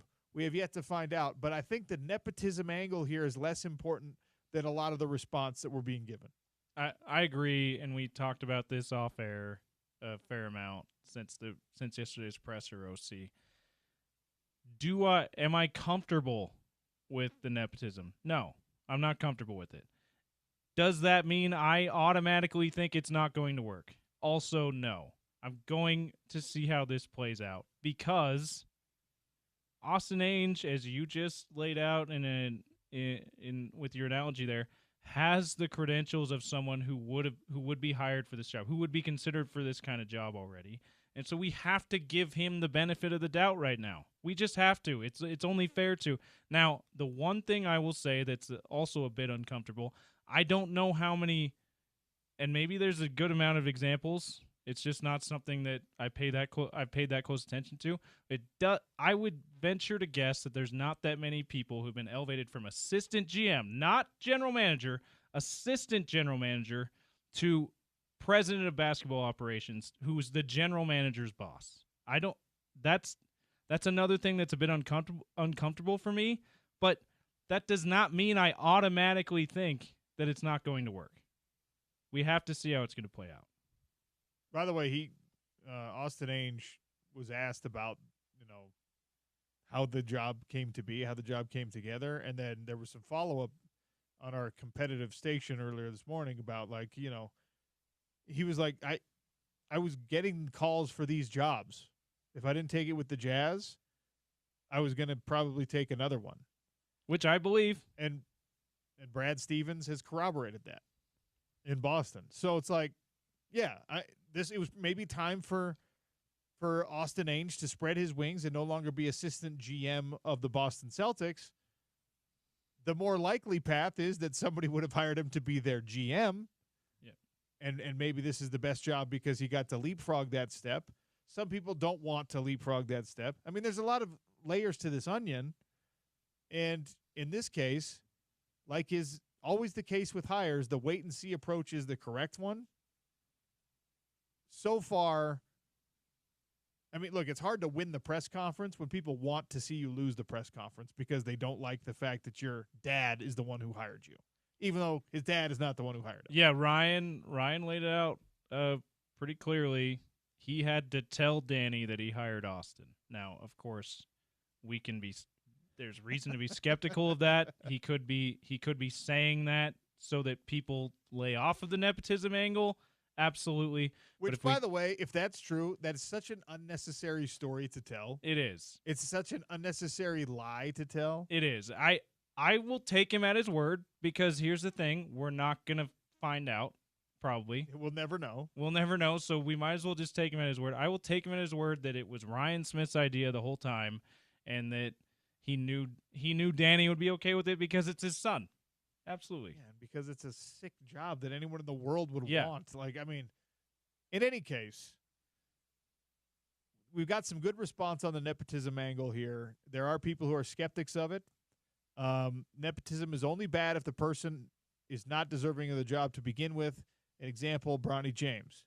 If the guy was an assistant GM for 15 years, he'd likely be getting the same job for a different team anyway. Great point. This is not Bronny James getting a 4-year deal as the number 55 pick because he's LeBron James's son. Absolutely. By the way, our guy Cole is just unhinged over this thing. I'm sure he is. Shout out to Cole from Riverton, I believe, right? So going all the way back to the segment when we were talking about Ryan Smith's apparent distaste for my question, he says, Ryan's face equals disgust for jorts, and why is this gross jorts lover talking to me about basketball? I did grind on the tape, by the way. I looked at the video because I didn't see it live either, and I didn't watch that part of the video yet till you told me he had a bad face. I would say he doubles up on the sour face. Yeah, James. I would say the face was less of why would you ask that question and more of, oh, someone's going there. Someone's going there. Because he raised the eyebrows like, oh, okay, we're going to talk about tanking in our introductory press conference. All right. He did do that twice. And then he had this like sheepish grin. He has this sheepish grin, like, especially after Austin just shuts it down and says, we're not doing that. He's just like, yeah, it's almost like, how'd you like that answer, Sean O'Connell? Yeah, I think if you watch it, I think he doesn't like the word manipulate. Yeah, that's the first time he makes a face. And I said manipulate again, and he made it again. So yeah. I think he just doesn't like – I think maybe he just – manipulate is a bad word in his lexicon. There are certainly lots of negative connotations to the word manipulate. And there are negative connotations to tanking, and that's the – and you're right. But you're right. It's not – you could use the word influence instead. You could use the word manipulate. You could use many different. You could use trying to lose games instead of tanking. You could have used that. I could have said that. That's I had already could have used losing on purpose. I'd already done. I'm channeling Spence Checketts here. I put too many words in there already, so just saying tanking was probably the right thing. As I said that, I'm like, Spence is absolutely going to say something like this on the drive today. He's going to say, yeah, well, yeah, I saw the video. Yeah, Sean probably should have said trying to lose instead. Yeah, how about that, Ryan Smith? No, you're right, though. He raises his eyebrows and makes that sour face that, as you're describing it, when you say manipulate, not when you said tank, which is interesting. And that's... Again, we're like getting Zapruder film here. Like, what is this? What does this mean? Look, should we call in a body language expert? I got a few. Ryan's the owner. This is his baby more than it's my baby, obviously. But the decision to tank was his baby more than it was anyone's baby as well, because he's the owner and he's a hands-on owner. And the promise that they're not going to is now something that I think you got to deliver on. The big game hunting thing is not something they delivered on. I don't think you can keep telling the fan base something's going to happen or not going to happen and then going the opposite direction and have people just keep going like, all right, go Jazz. Yeah, you can't keep going to that well. You can't keep expecting people to give you the benefit of the doubt to say that a lot of us did, that say, okay, they did try to big game hunt that came up empty. At some point, people are going to be tired of hearing that, and we might already have reached that point, and they're going to say, okay, you're just saying stuff to try to get us to have hope still so that we still spend money, and we're not going to do it now. Okay. I promised you we were going to go through sound, and we didn't go through sound because I'm bad at my job. So I promise you this time we're going to take a break, and then we're going to go through sound in our next segment. All right? We've got clips from yesterday's introductory press conference. Utah Jazz introduced Austin Ainge as the president of basketball operations. He leapfrogs Justin Zanuck, and that immediately brought people to the conclusion, well, there's going to be a convoluted decision-making process here. That question was asked and answered. We'll give you that one off the top. It's the Sean O'Connell Show on ESPN 700, 92.1 FM.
Welcome back to the Sean O'Connell Show on ESPN 792.1 FM.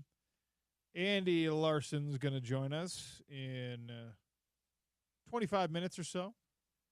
talk about the news that we are discussing right now. We're going to give you sound from the press conference. He gave you a full breakdown of the press conference for the Salt Lake Tribune. We'll get to Andy here in 25 minutes or so. Andy with a great breakdown, by the way, for a guy who wasn't there. Like, outstanding work by proxy. Kevin, I tongue in cheek. He obviously does a great job of paying attention when he can't physically be there in the room. Kevin Reynolds sat in for him from the Salt Lake Tribune. So, yeah, excited to have Andy on. And even though he wasn't there, he's absolutely going to have some good insight. And I, for one, am very pro people living their lives and making the work fit around them. So, Andy, as long as you do your thing, do your thing. Yeah, we had a number of the sports writers that were there had the same, they were no Andy or Sarah. Well, it's June. No one expects big NBA news and press conferences in June. So they planned to live their lives. So good for them. Okay, so people expressing their angst over the nepotism, over the insular kind of hiring practices that are going on right now with the Utah Jazz. Obviously, I think that question about it is very valid. And Ryan Smith, Austin Ainge anticipated that these questions would be asked. And they gave an answer on, how the dynamic is going to work with Austin Ainge, Danny Ainge, Justin Zanuck, and, of course, Ryan Smith in the front office. Dana agreeing with ABC4. Ryan just said you're going to have final say in personnel decisions, but how will you consult Justin and your father about making those decisions? And then maybe just discuss the dynamic you have with Danny and how you work together and what that dynamic is like.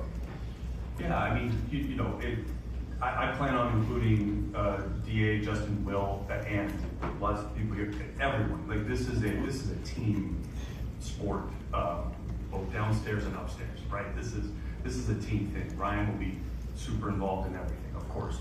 We're going to have millions of conversations and argue and fight and research and work and watch and then get in the room and figure it out. And that's really how it works in all these organizations. And I mean, specifically with my father, we've been doing this since I was a kid, even working together or separate teams or before either of us were working with teams, talking about players, talking about ball. That's life. That's fun. So collaborative effort is kind of the par for the course in every team front office everywhere.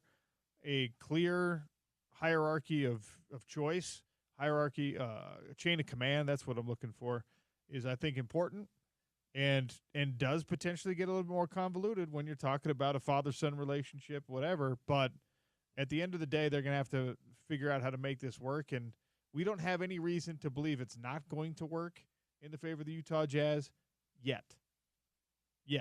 So I'm not just going to assume the worst at this moment. I will assume the worst, though, in one thing here. I think he referred to his dad as DA. Yeah, he did that throughout the I don't like presser. That. I don't like that. Now, maybe, if that's a family thing that they always do, fine. But a nickname for your dad weirds me out. Okay? So we heard the same kind of thing when people were trying to figure out what it's going to be like for Bronny and LeBron to be on the same team. And you probably remember this, the beginning of the season, the news came out. Bronny's going to refer to LeBron as Bron. So, and I know a couple of people, a father and a son, who work together, and the son, it's funny, the son calls him by his first name at work at the father's request. Like, don't call me dad at work. That's embarrassing. Please, call me what everyone else calls me.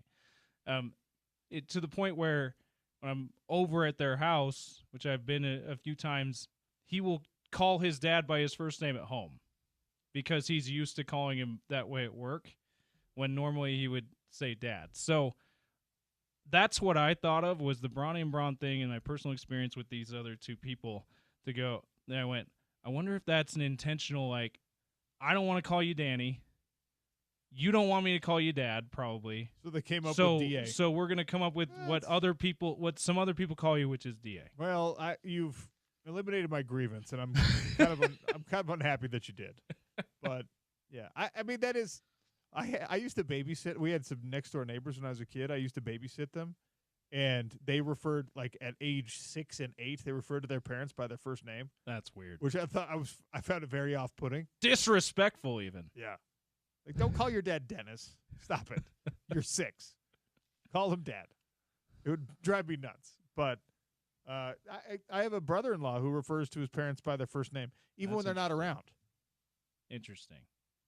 He describes them like, and he's the only one in the family who does it. Everyone else calls them Mom and Dad. He's just being contrarian? I don't think he's being contrarian. I just think it's how his brain works. He just calls them by their first name instead. Yeah. Which is, I don't know. I definitely have never called my mom by her first name, ever. Oh. I've never, I don't even think, referred to my mom by her first name. Like, telling a story about her, I don't think I've ever done that. My dad, maybe, like, to be a little, you know what. But my mom, I don't think I've ever given my mom, like, a nickname. That would be fun. I should try that. Just see how she reacts. After, 41 years of not having a nickname for your mom, then just, like, busting one out on her, see how she reacts to it. Be good. Anyway, so the collaborative effort, the real point of that sound and that us playing it was that, they seem to have hammered this out in some way, but Ryan Smith made it clear, and Austin kind of, in a less emphatic way, made it clear that, like, yeah, I will have decision-making power here. So he's being hired as the president. He's being hired to be over the head of Justin Zanuck, which creates a different dynamic that we have not really dived into at all today. I saw people tweeting yesterday and texting us like, 5 minutes until Justin Zanuck decides to leave this organization. I'm not there yet. Jay-Z was at the press conference. He obviously wasn't on the podium, wasn't on the dais. He was in the back. Was I sneaking looks to see what kind of body language he had? Absolutely. I was doing that, especially when they asked I don't have the clip for this, unfortunately, but someone asked, what's Jay-Z's role? What's Justin Zanuck's role in the organization now that you've hired a president of basketball operations? And they answered it's the same. I was not looking at Ryan Smith when he was answering that question. I was looking at Justin Zanuck. He stayed pretty stoic. Okay. So, but anyway, that is a relevant part of this. How does he feel about this? Does he feel like he was passed up for Austin Ainge? Does he feel like he should have been more considered for the president of basketball operations role? Was he considered and he said no? I don't know. All of those things are a mystery, so I don't think it's totally fair to speculate, say things like, well, Justin Zanuck's obviously pissed about this, so he's going to leave. Like, that's not fair to say that. We don't have any reason to believe that at this moment. But if that's a result that happens from this, will any of us be surprised? Same time, probably not. And that's something that Danny Ainge and Ryan Smith had to at least put in their mind as a possibility and either address beforehand with Justin Zanuck or have a plan B. You would think that they did, because Justin Zanuck is one of the better GMs in the league. He's established himself that way, and he's been with this organization long enough that he deserves that kind of loyalty and check-in before they do something like this. All right, I've spent a lot of time on the show today patting myself on the back for the question that I asked at the press conference. We're going to take a quick one, and we're going to come back, and you're going to hear the one that some other yahoo on the show asked. The James Peterson question in 3 minutes on the Sean O'Connell Show, ESPN 700, 92.1 FM.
A fun little bit of trivia for you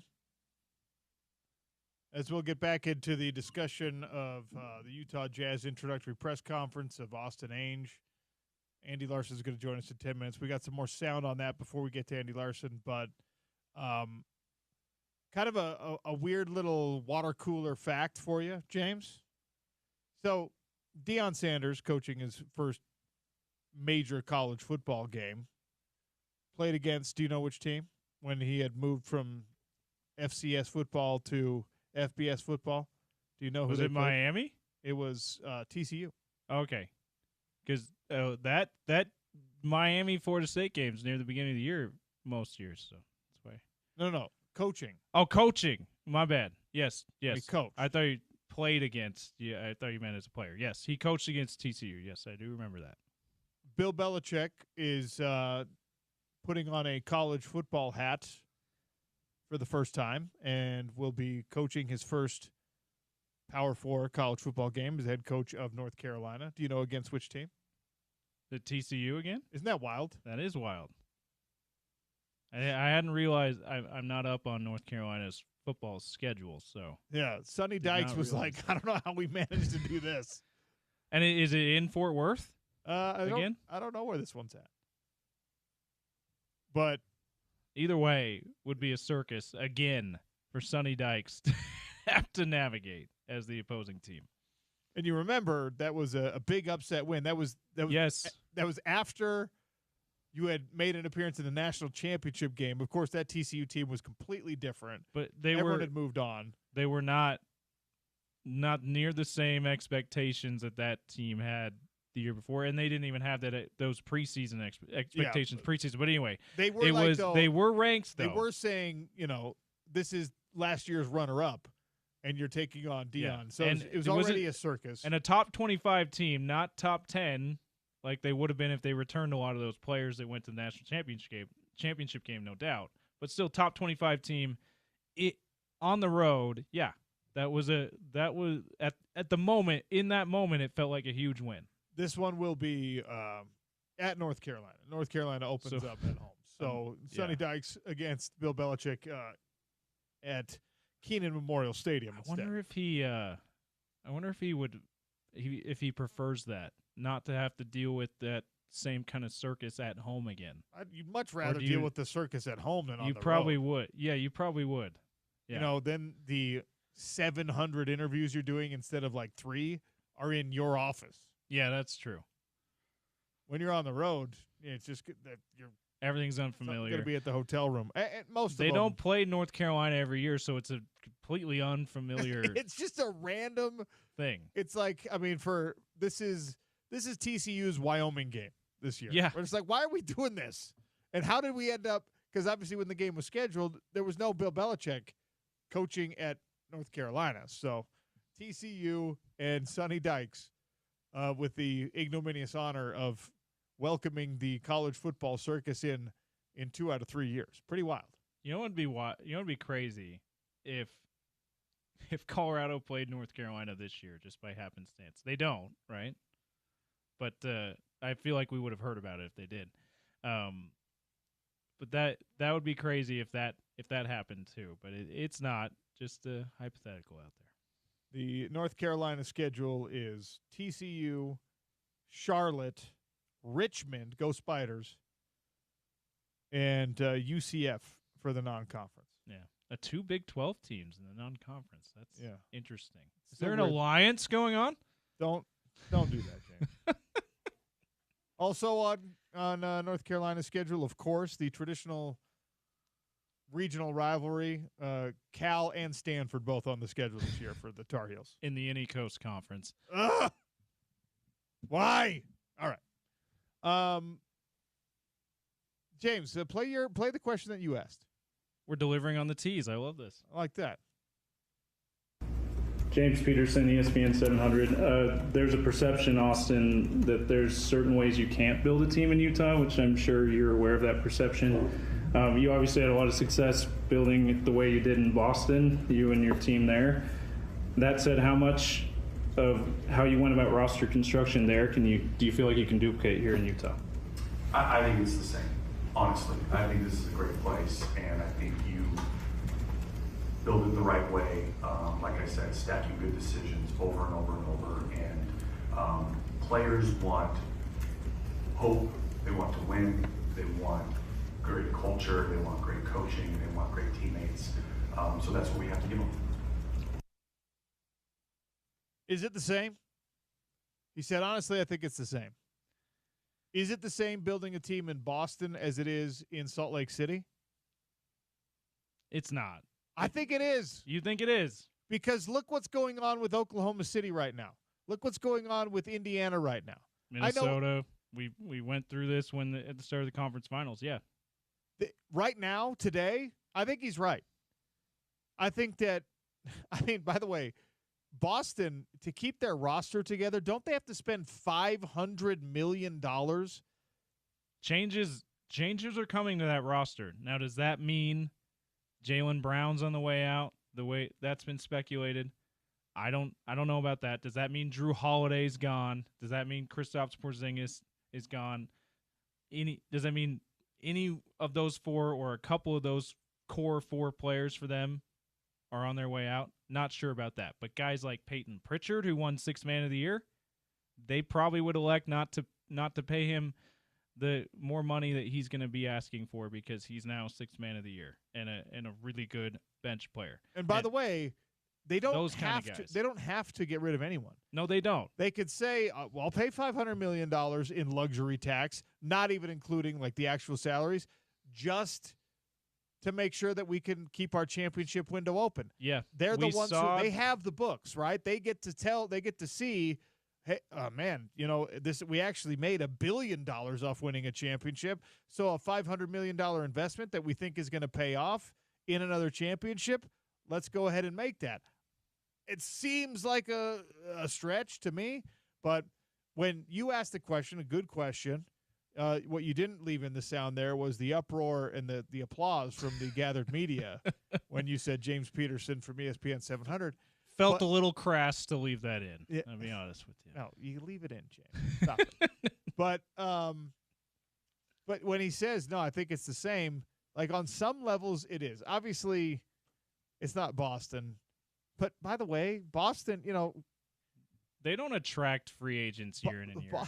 Listen, if you want to go down a rabbit hole, and it's probably not one people want to go down because it gets exhausting, the culture wars things gets exhausting. But like, if Utah has a perception as being a place that is not exactly ideal for African-American young men to be playing in, just go look up Boston. Yeah. And the history that city has for black folks. And look up some NBA players, Kevin Garnett included, their trepidation about playing there. And look, they've had great players going worked way out back. fine for them. They had great players going way back. They have the first, but it's not exactly a bastion of African-American culture in the United States. First all-black starting five in NBA history, by the way. And it's Boston freezing. Celtics. It is like during basketball season, it is hurt your bones cold for like half of the basketball season. You get the humidity. You get the humid cold, which just cuts right through everything you're wearing. Yeah, absolutely. By the way, our guy Eric Weddle, he came to one of my fights in Boston. All right, and he's a San Diego guy, right? It was a January fight in Boston, in the UFC. I lost the fight in like 40 seconds. It was incredibly embarrassing. He'd come all the way out. His wife was there, whatever. The redeeming thing after you lose a fight is you got your friends there. You can go out. You can drown your sorrows in ice cream is what I usually would do or whatever. So we're walking around downtown Boston, not far from the Garden, looking for a place to go grab some pizza and some ice cream and stuff like that. It was maybe 5 degrees outside, and Weddle was wearing a long-sleeve T-shirt and nothing else because he was not prepared. And he didn't complain one bit. I was like, this guy's built different, man. Tough guy. It was murderously cold, and he walked the streets of Boston in like an Affliction long-sleeve T-shirt. It was crazy. Anyway. Yeah. He doesn't need a big coat living in San Diego, though, to be fair. Yeah, well, obviously. He probably doesn't even own one. He probably doesn't. That's not true because he snowboards sometimes, I think. now that he's retired. Anyway, but going back to what you said, I don't think it's the same the way Austin Ainge said it, building a team here as it is building in Boston, because despite the similarities in perception, the culture war thing that you mentioned, similarities between the two cities, Boston does have that championship legacy that Utah just cannot compete with. So I just don't think I don't think players now care. Maybe they don't. I just because we do this in college sports, we do this. The reason why maybe Alabama, maybe Ohio State, but like Notre Dame right now, the 2026 class of recruits, Notre Dame has the number 1 recruiting class for now in the rankings. And I've made it pretty clear how I feel about recruiting class rankings and all that kind of stuff. But right now, it's like Notre Dame at the top, okay? Or maybe they're number 2. I think maybe it's USC 1, Notre Dame 2, whatever. Those schools have not won championships, and USC hasn't won a championship in the lifetime of these recruits. Notre Dame hasn't won a championship in the lifetime of these recruits and most of their parents. Yeah. So the championship, and maybe college sports is a little bit different than pro sports, but we are wired to think that way. Like, oh, well, this is championship pedigree. And when Austin Ainge is talking about building things in Boston, he's not talking about building things like right now. It's probably easier to build in Boston because you just won a championship. A player's like, we got a championship a year ago. You got 2 stars who are under 30 years old. The guys that were there for like the Paul Pierce, Kevin Garnett championship, they were not part of the Austin Ainge experience in Boston, right? Yeah. So building that, like telling players, hey, you could be – he didn't get to say you get to play with Kevin Garnett. You get to play with Paul Pierce. You get to play with Ray Allen. He didn't get to say those things. I think that it matters so much less. And James, this is a new opinion for me because I'm seeing what's happening with college sports. And, of course, there's always a reflection in pro sports. And this year, the parity era, if we want to call it that, in the NBA being ushered in with the CBA being what it is right now and all that kind of stuff. Like, Anthony Edwards got drafted by Minnesota, and Julius Randle got traded to Minnesota, but those guys are happy in Minnesota. The championship history has nothing to do with that. So from a free agent standpoint, there's probably differences between building championship caliber teams in Salt Lake City and in Boston from a free agency standpoint. But, man, from most of the decisions that Austin Ainge is going to have to make, there's more similarities than there are differences, in my opinion. Because today in the NBA, what people want is contracts and big-time money. And are you willing to spend into a luxury tax? Well, maybe that's where the real difference is for the Utah Jazz. Yeah, and I do love the answer. He named a bunch of other things that he feels players want, culture, and being able to win, and title hopes, and those kind of things. And I absolutely believe that you can get that established here in Utah. So I do love the answer. I think it's not sure it's as idyllic as he put it, though, in practice. You have not spent time in Oklahoma City, my friend. Good point. All right, we'll take a quick one. We'll come back and start hour number 3 with Andy B. Larson, affectionately known on this show as Andy Blarson. Sean O'Connell Show continues. Want to remind you, though, that Live Night Events presents the 2025 Granary Live Concert Series powered by Nightingale College and Murdoch Hyundai, Utah's #1 Hyundai dealer. Outdoor concerts right in the heart of downtown Salt Lake City's Granary District, which is on the come-up like you would not believe. Find more details on ESPN700sports.com. Andy Larson next on ESPN 700, 92.1 FM.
Sean O'Connell, ESPN 700, things were done this past season to potentially manipulate where the team would end up in the draft lottery odds, and unfortunately some of that is dependent on luck, and the team got a little bit unlucky. So do you have a philosophy? What is your philosophy on, for lack of a better term, to be indelicate, tanking? We won't see that this year. You won't see that this year. That is a promise. I actually went up to Austin Ainge after the tanking question when the meeting was adjourned, and I pulled out a pocket knife and I put a slit on the palm of my hand, and I had him do the same thing, and then we clasped hands, blood brothers, and we sealed that promise in blood. People didn't see that. The cameras were off, but I can assure you that it actually happened exactly like that. And, of course, it didn't exactly happen. And I can assure you that part of what you said is true. Sean O'Connell Show continues, and we check in with Andy Larson, one of our favorites and a friend of the program. Of course, he covers the Utah Jazz and the NBA for the Salt Lake Tribune. Andy, welcome back to the show. How are you? Hey, thanks, man. I'm doing well. We will not see that next year. We won't see it anymore. The tanking. Do you believe Austin Ainge when he says that? Not totally. So a couple of thoughts here. One, I still think and had a conversation with a couple people last night, like the most likely scenario is that the Jazz are still bad at basketball next year. And instead, instead of having to sit John Collins, Larry Markkinen, and Colin Sexton, Jordan Clarkson, they move some number of those guys in the offseason so that they are playing. What I'll say, though, is, and I do think Austin will probably be more aggressive in doing that than Danny and Justin were. It's pretty clear that they weren't willing to take the veterans if they feel like they were getting, less than their value back. And that's the Jazz may be more aggressive about that. What I do think is hard about that, though, is if you look at the bottom 8 teams before the lottery, in the NBA last year, all of them actually tanked to some degree, and not like tanked in that their teams were bad. Their teams were bad, and they tried to lose games by the end of the year. If you look at Washington, they absolutely were doing that. New Orleans, that January weekend series with the Jazz was as bad of basketball and as purposely uncompetitive as you can get. Brooklyn traded Dennis Schroeder early in the year because they were too good. You can go down the list. San Antonio tanked guys once Wemby was out. You can go down the list of teams, and they all tanked in order to get a bottom 8 spot before the lottery. I don't know that the Jazz they owe Oklahoma City a top 8 protected pick next year. I don't know that they will be able to avoid tanking if they really want to avoid giving up that pick to the Oklahoma City Thunder. So, and it doesn't make sense to give that pick up just because of something your president of basketball operations said in a press conference on June 2nd. So I think they will be more well-intentioned about tanking than they were this year when it was as shameless as it's ever been in NBA history. But I don't know that I necessarily buy 100% that they are going to actually go for it. I think a lot of people come out and net out in that exact same spot. Like maybe they're not faking injuries to tank, and maybe they just addition by subtraction and move guys off this roster. If that is the case, who's moving? I mean, it would have to be at least Larry Markkinen. It probably has to involve John Collins, and it probably has to involve Colin Sexton. Jordan Clarkson may be, near washed enough that he doesn't add a lot of wins, but those other two guys clearly do. They clearly add, probably 5 wins a season each. And so, it gets tough when they can play 82 games and they're young enough in the prime of their career that you would expect them to play, 70 plus games over the course of a season. So, yeah, those would have to be the guys, But that being said, it was interesting because when Kevin asked the follow-up to your question, to Ryan Smith, did the lottery experience change your perspective on things? he said, I think Austin kind of answered that question, which is a yes. So maybe Ryan Smith all of a sudden is wanting to go for it more. Like it's all of a sudden like kind of everything we knew about this Jazz organization is up in the air a little bit. Like I don't know what their plan is, and it's that's a tough thing for teams around the league, obviously, and it's a tough thing. You know, it would have been interesting to hear more substance from the Jazz yesterday as to what they plan to do, because, you know, while they say they want to make changes from last year, like, of course they do. They're a 17-win team. They could go in so many different directions, and maybe they just truly haven't decided yet. I guess I'm kind of naive about how people in Utah feel regarding nepotism, because I thought it was part of everyone's life at some point, in some way or another. But a lot of the reaction I've seen has been like, folks don't like this. That it's an Ainge, that Austin Ainge gets this job, at least in their perception, maybe because he's Danny Ainge's son. It's undeniable that obviously, the relationships have something to do with this. How should we feel about that angle on the hire? I feel pretty icky about it. And that's not to say that Austin isn't, a reasonable hire for the job, right? Like, he was an assistant general manager for one of the most successful teams of this decade. Like, I think that's fine. Because it's the president of basketball operations job and not the GM job, I think there are a number of guys who probably had stronger resumes.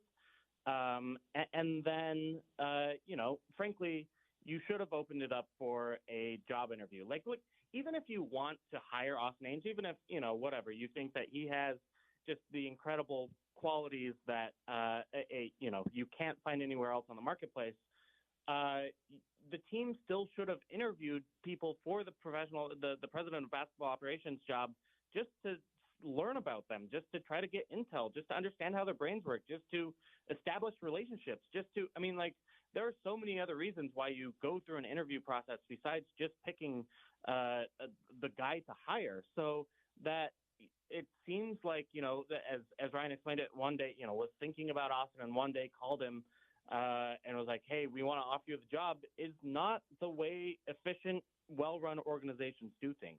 Now, look, Austin Ainge has the chance to prove the haters wrong here and say, look, I think I can do this. And by all accounts, you talk to Boston people, he is well-respected. He knows what he's doing. He's a very good scout and add something to the Jazz's organization that they were lacking. I think that's all true. But in terms of hey, did you go out and get the very best guy who is on the marketplace? You don't even know, because you haven't had those conversations, at least, not in any sort of formal capacity. So I do think it's fair to question the nepotism aspect of this. And I would say maybe less the nepotism Austin Ainge's, Danny Ainge's son, because, as Ryan said in the press conference yesterday, Danny didn't play a role in that decision. I don't know if that's actually true, but whatever, that's the story they're going with. I still find it uncomfortable that Ryan continues to pick just BYU guys for these roles, right? In the end, I think one of the most successful hiring decisions the Jazz have made is hiring Will Carty as their coach. And, really, Danny Ainge didn't really have any ties to him. Ryan didn't have any ties to him. They went out to the open market and talked to every coach they had, every coach that was possibly interested in the job, learned a lot about the other coaches in the NBA, and then made a really good choice. I don't think they did that with this one, and that worries me. As that would be worrying if I were wanted the Jazz to succeed. The BYU angle is something that people have been texting at me. They've been tweeting at me. We talk about how Jazz basketball and Ryan Smith have this huge influence over BYU athletics, and now there's some concern that the opposite is also true. That BYU, it's now this pipeline into the Utah Jazz organization. Look, on the home of the Utes, obviously I understand where some of that comes from, but, it's a good university. Intelligent, successful people come out of there who run Fortune 500 companies and whatnot. Is there any risk that you're eroding loyalty in your fan base because of that? Because people are like, I can't support the BYU of the NBA. I mean, I think only among kind of the extreme diehards, right? I don't think it's the church making these decisions. I don't think it's BYU management making these decisions. It's not like Tom Homo or Brian Santiago is running the Jazz, right? Come on. But I do think Brian was there, Andy. He was there. He was at the press conference. Never mind. He's running the Jazz. What is happening is that, and we see this in the gazillion fields across the NBA and everywhere else, right? Like, you hire your friends and you hire the people in your social circle and you hire the people that you play pickup runs at the Marriott Center at 7 a.m. with, and you hire the people that you know. And I think that is certainly common across all sorts of fields. But if you look at the research and if you look at kind of well-run organizations, I think it is best when you open it to a real search of the entire pool of candidates. And it is troubling that, for 2 straight head of front office decisions, that hasn't been done. And look, Danny Ainge and Austin Ainge have resumes to back up the spots that they're at, but you would have liked to see them have conversations with other smart basketball people around the league to know that you were making the right decision first. And, and Ryan is well informed and has conversations, but not like formal interview process. And I do think that's a weakness. Andy Larson is our guest here on the Sean O'Connell Show, talking about the introduction of Austin Ainge as president of basketball operations for the Utah Jazz. Justin Zanuck is the GM. And, a more natural progression in these things is that your GM maybe moves into the presidential role, that an assistant GM then moves into a GM role. So I guess this is kind of a two-parter.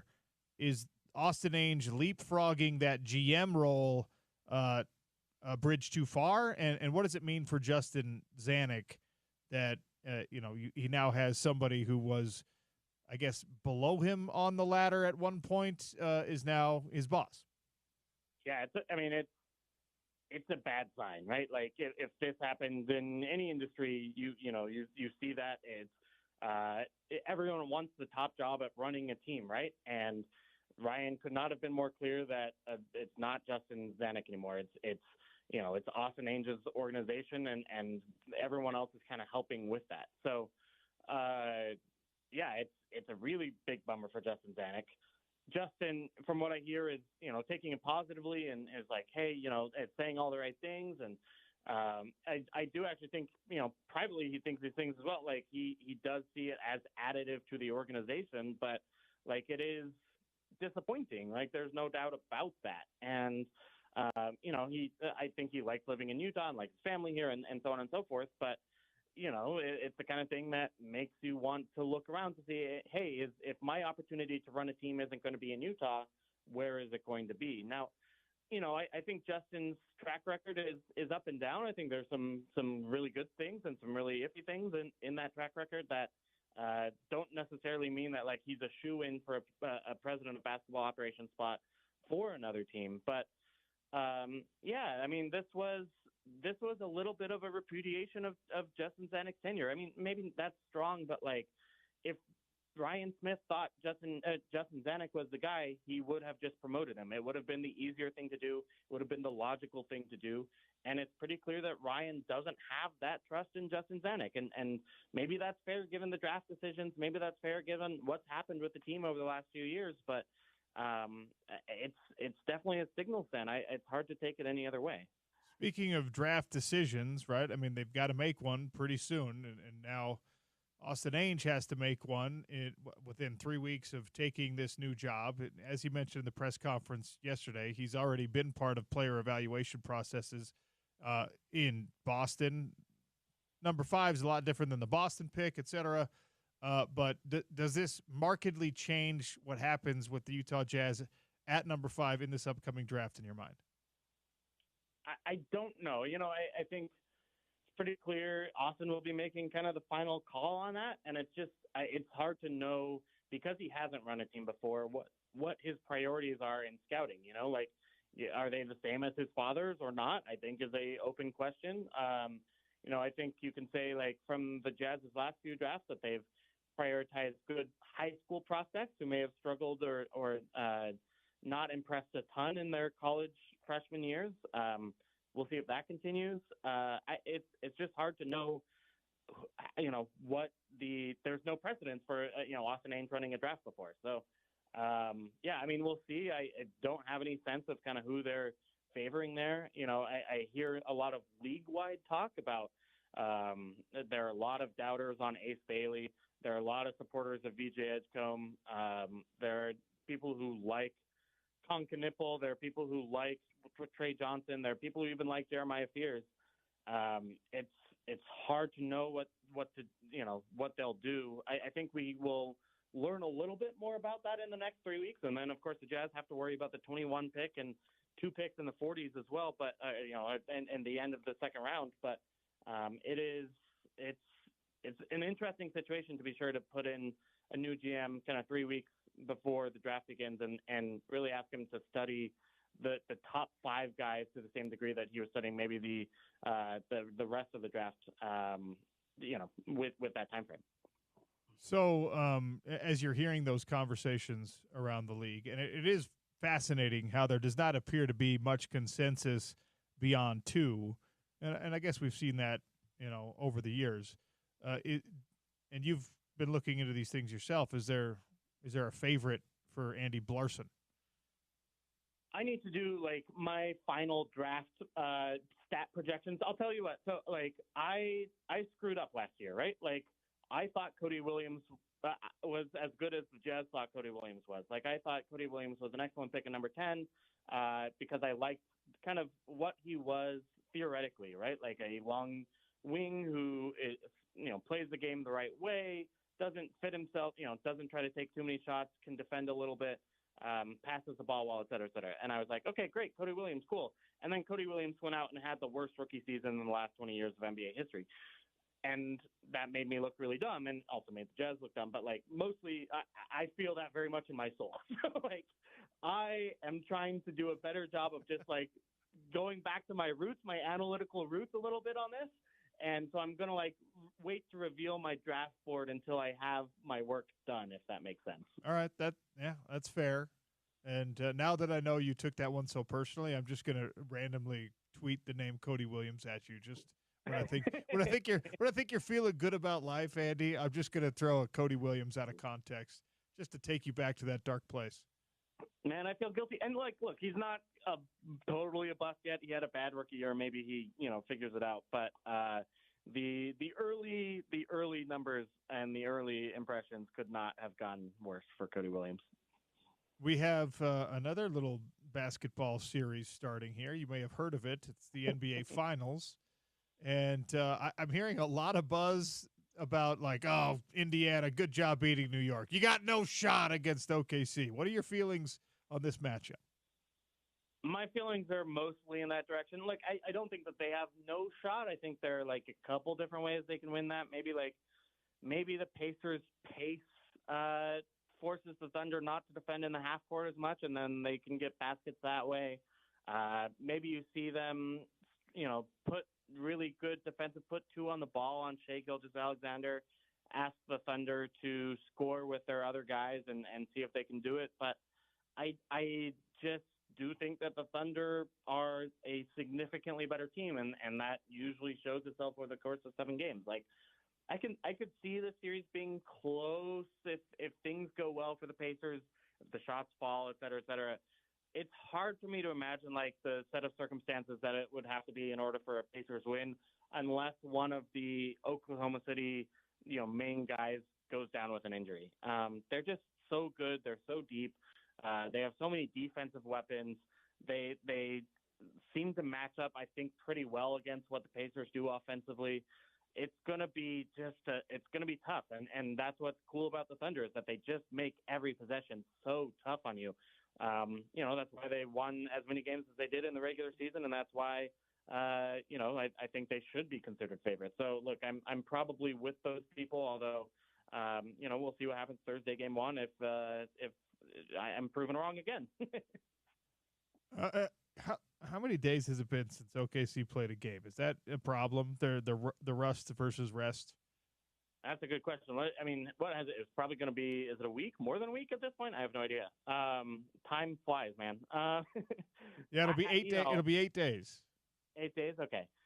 I think Look, a little bit of a problem, but probably not a ton of one, right? Like, and overall, you would rather have the rest than not. Look, I mean, it's the NBA Finals. Everyone's going to be up for it. I think, yeah, maybe, it's not that the Thunder play, maybe a little bit defensively. They play team cohesion basketball. I mean, certainly a lot they do, but I think that's easier to find over the course of a series. Like, that's one of the things that's not as rusty. Like, when I think of rust affecting games, I think about shooting, I think about teamwork, and I think about, and I think ultimately Shai Gilgeous-Alexander and Jalen Williams can probably pull them through that rust. Andy, I always appreciate your time and your insight. So thanks for joining me again on the show. Yeah, no worries. Of course. Thanks, man. And great question yesterday. Aha! That's what I was looking for. What? Why was that why did people think there was a big deal to ask that question? Yeah, there were comments that said you were the only one with the cojones to ask that question in the room. That's factually incorrect. I had those too. No, I promise you this. It did. People did take it as a huge deal. I would not have asked that question because Andy would have asked that question before I did. Yes, if he had been there. I absolutely agree, and I think Sarah would have asked the question. So Sarah would have taken the mic first and asked the question. Probably would have. Yeah. Obviously, I appreciate people thinking I did something. It was the only question I had for Austin Ainge. It really was. It was the only reason I wanted to be at that press conference, aside from, it's always good to be a professional, FaceTime with the teams in your market, but that stuff doesn't really matter. James, if you had given me exclusive access and said, you're the only one who gets to ask questions, that would have been the only question I really had. Because the opening statement, I probably maybe would have at some point gotten to, well, wait, how's the decision-making hierarchy going to go? I maybe would have come around to that one. But it was the only question I had because unlike a lot of the real journalists in the market, I consider myself more of a columnist. I'm a sports fan who puts a microphone in front of his face. And so when I digest what I'm seeing with these teams, I try to do it analytically. I try to do it, from an informed standpoint. But also, ultimately, I'm like you listening. I want to know, is this something that we're expected to suffer through again? Well, I think it showed just how aware you are of how the fan base felt about the Jazz this season, feels about the team, felt about it, felt about how it turned out in the draft lottery. It showed that you were aware enough of that to ask the question that everyone had on their minds as a fan. Every fan was thinking, we're going to have to go through this again. And you asked it. So credit to you. But, yeah, it's interesting that it has been looked at as what a ballsy question by Sean O'Connell. The conversations with Gordy and with Andy today, because when somebody tells me something, if I don't know that person, I don't automatically distrust people, right? So when he says you won't see that next year, and that was the response to the question about tanking from Austin Ainge, my initial reaction to that is, okay, I'll believe that until there's a reason not to. And now, as you talk, it's like, okay, well, it might not be tanking like we saw this year, but it's going to be tanking of some sort. Well, and honestly, though, I think that this fan base, because of how dedicated people are to the Jazz and how dedicated people are to the idea that someday we'll get those glory days back, I don't think that's wholly unacceptable. Just this exact version was going to be wholly unacceptable. So we'll see how it plays out. Agreed. And just to put a bow on things, Sarah, I believe on the drive in a few weeks ago, Sarah Todd, Deseret News, Andy just now, and he's said it on the drive as well multiple times. The fact that OKC has some potential to control the Jazz's pick next year, if your pick comes at 9, you have to give it to them. Yeah, right? If it's in the bottom 8, you keep it. That fact kind of corners them into we're not going to try to win games again next year. You can't be any better than 8. Yeah, and it might be different if the Celtics own that pick, right? but the fact that that's a young, still up-and-coming Western Conference potential rival who is about to probably win a championship, and you can still call them young and up-and-coming, they're going to add another top 10 pick if you don't lose enough. That probably makes even Austin Ainge, who said you won't see tanking next year, go, yeah, we probably need a tank in some way. We'll call it something else. All right. When you watch, I'm going to use the word manipulate, though. Don't do that. Believe me now. When you're watching a sport, and you could just tell that guy is special or that gal is special. It's happening right now. It's been happening the last hour of the show. And I want to, 877-353-0700. The first time you laid eyes on this athlete, whatever sport, doesn't matter. Or maybe it was the 10th time, but it just reminded you, holy cow, this person is just better than the competition. Let me know who that was. Sean O'Connell Show, ESPN 700, 92.1 FM.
877-353-0700. You can tweet at me at RealOC Sports if you want. A player, an athlete, a performer that when you saw him the first time, or maybe it took more than one time, but you just realize, even if it's a sport you don't know that well, that individual is different than the other individuals. It's one of the special things about watching sports. When you get to see the freaks, you get to see the outliers. I think there's probably some evolutionary psychology in there somewhere where you're just like, oh, like I'm bringing up the question right now because as we've been having this Jazz discussion the last, 40 minutes, Carlos Alcaraz has been beating up on Tommy Paul at Roland Garros in the French. On this red clay, I don't watch a lot of tennis. I don't watch clay court tennis hardly ever. I don't think most people do. And I'm not going to pretend to be some massive expert. I like the sport. It's just your bandwidth is only so broad when you got a lot of things going on. I used to watch a ton of tennis. Now, not as much. Carlos Alcaraz, this is the first time I've watched him play multiple sets and, just like actually at a captive attention, at least on some level. No disrespect to Tommy Paul, but these are different levels, right? And there are a lot of athletes who this is the thing you see, right? I'm asking you that question because there's probably a moment or several moments of your sports fandom where you could remember the first time you saw, Dan Marino from 0196. 1624 says, first time I saw Christian McCaffrey play at Stanford, I audibly said, holy crap. I will die on the hill that he should have won the Heisman that year instead of Derrick Henry. I agree with you. If you had put Christian McCaffrey, Pac-12 Today guy thinks Pac-12 guy should have won Heisman. If you had put Christian McCaffrey behind that Alabama offensive line, his numbers would have been as good or better than Derrick Henry's. And they almost were anyway. And Derrick Henry was a monster. Also, so many people just didn't watch Stanford because they played like 3 night games that year. Anyway, 4805, Connor McDavid, 2301, freshman year, Britton Covey against Oregon. Yes, absolutely. You said Connor McDavid, and because of Connor Mick, I thought my mind went to Conor McGregor. So I wonder as an MMA former fighter, now broadcaster, I'm not an MMA fan, so that I can't say firsthand that that's what I thought of, but I wonder if that comes to mind for you for a guy like that. So I didn't have that reaction with Conor McGregor. I did have that reaction with John Jones. Okay. John Jones, his first couple of fights in the UFC, his first the fight that people saw was against a very highly respected sort of pioneer level fighter named Stephan Bonnar, who was he was part of the first season of The Ultimate Fighter. He was part of The Fight. It's like the individual fight between Forrest Griffin and Stephan Bonnar is often cited as ground zero of the UFC's current place in sport. Like that's when it began their reality show championship fight against one another. And Stephan was he was older, he was more established, and I think maybe 21-year-old John Jones came in and just demolished him and did so with movements, more importantly, with movements that you didn't see other guys that size making. You didn't see guys that big spinning and throwing weird elbows and stuff like that. That's for the little guys, and John Jones was doing that. So I had that reaction with John Jones. Also because I paid a lot more attention to that weight class because that was the weight class I fought in. And I'll be honest, I've taken some heat. Years ago, I took some heat for saying this in an interview with Ariel Helwani. While I was in the UFC, I publicly admitted, I'm not the guy. I'm probably never going to beat John Jones because John Jones is an alien and I'm just a regular guy. There are some people you look at and you see that. Now, Carlos Alcaraz he's that guy in tennis right now, OC. He really is. He's 19 years old, and you're just oh, he's way better than these guys. Yeah. And even if he doesn't win this tournament, he doesn't win, whatever the next championship or whatever. He's won a 19. couple Grand Slams already, too. He's won Wimbledon twice. He's won the French Open. Let me check. He has won Wimbledon and I believe he's won U.S. Open. I know that for sure. He's got 4 Grand Slams. U.S. Open was his first one, 2022. Okay. He's won Wimbledon twice. You got that right. He's the defending champion at Roland Garros. So he's already one away from the career Grand Slam. He needs to win the Aussie, and he's 19 or 20. His age, he is 22 actually. So okay. He's a little older than. Oh, never mind that. He's a little older than you think. But loser. He was 19 when he won his first Grand Slam though. So he is. The way to describe Carlos Alcaraz is he is electricity. He is electric out there. And that's different than even the big three whose era just ended. I know Djokovic is still playing, but his era is ending. Federer, Nadal, Djokovic, Rafa, my favorite of the three. Federer stood out with his smoothness and his dominance. Rafa, because he was just an absolute warrior. He did not look smooth doing it, but he found ways to win, kind of thing. And Djokovic, his longevity has stood out. Like Alcaraz, it's none of those guys apply to the question you're asking, because Alcaraz is the guy that stands out as you don't even have to know tennis. You go, that guy's awesome. Well, you just know he's different. Like his movement is different. I think that's where it comes from, at least for me. When you see professional athletes or high-level college athletes, you see there's like a baseline standard that you probably don't even know is in your head when you're watching, for example, a Utah football game. Like a guy has to run a certain speed for him to even be on the field. And you have that in your head subconsciously, I think. And then every once in a while, there'll be a guy who's all of a sudden moving at that, when you speed up your phone podcast to like a 1.25 so it goes a little faster. You don't have to listen to the commercials painfully. Or you'll be like, whoa, that's not normal. His legs are moving faster than everyone else's. And it's just like Christian McCaffrey is that dude. And also it doesn't have to just be speed. It can be, the way that they find spaces that nobody else is finding. It can be, if you're talking about the big guys. I mean, Jeff Schwartz, who I did shows with and he's been on this show a lot. Jeff Schwartz is a 350-pound monster, right?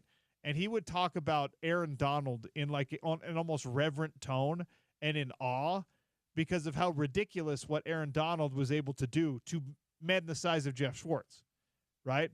How he would just get like one hand up under their pads and do his little hump move. He could move people in a way that you're not supposed to be able to move people.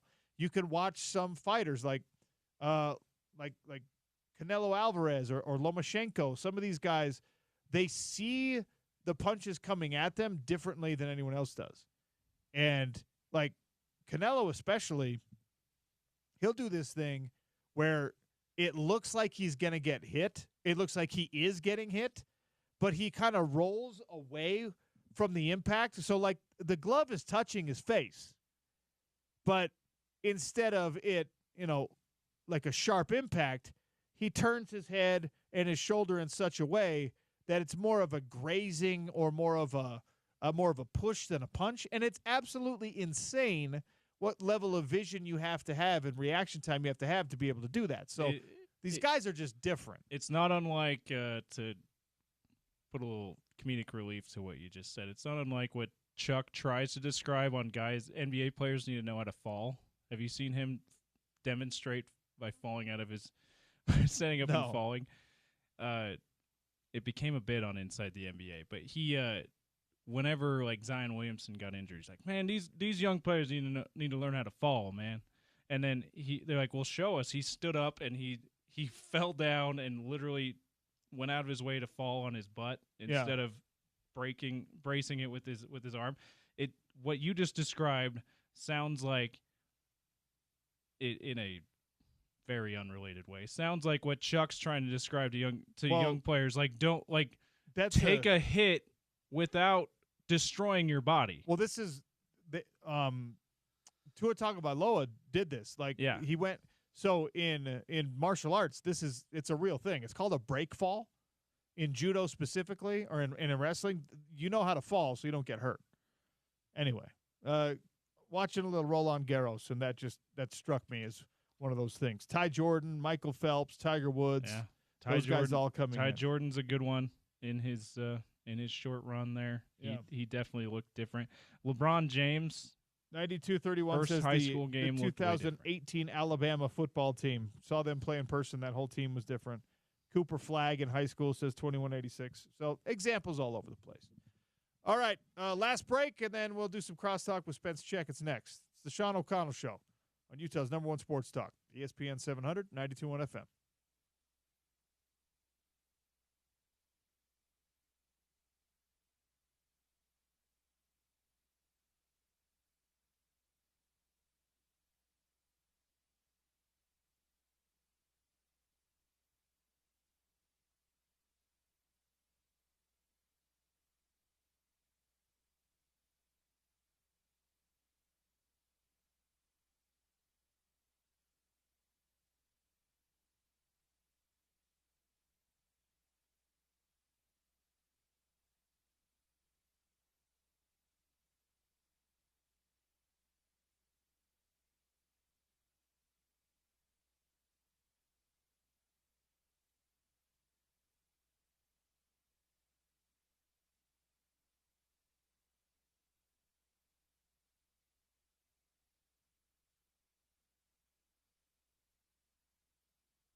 All right, Sean O'Connell Show wrapping up here on ESPN 700, 92.1 FM. Reminder, you can always hear us on the website, ESPN700sports.com. ESPN 700 app, we've got an on-demand section there. You could tell your smart speaker to play ESPN. You could find us everywhere because we're everywhere. The Drive with Spence Checketts is coming up next. Hi, Spence Checketts. Hello, Sean. How are you, buddy?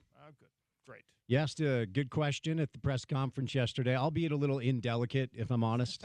But that's the soundbite that has made the rounds. My NBA guys, Dave McMenamin, texted Porter and I earlier with that clip. You asking the question of Austin, sitting next to Ryan Smith, whose facial expressions, there's a little King Joffrey energy there. It's like, I don't know how else to explain it. Like, it was anger.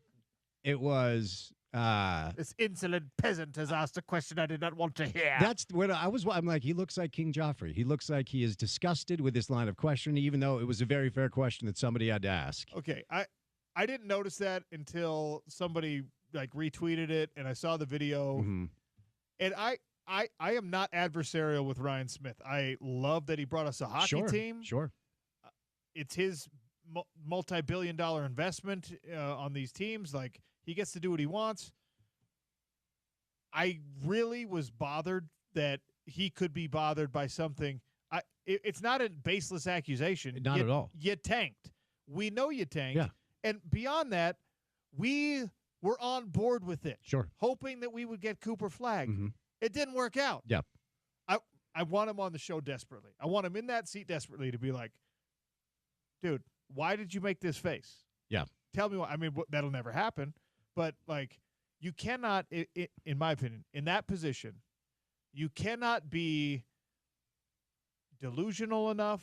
You cannot be haughty enough to be like, that's not something that should be asked here. Yeah.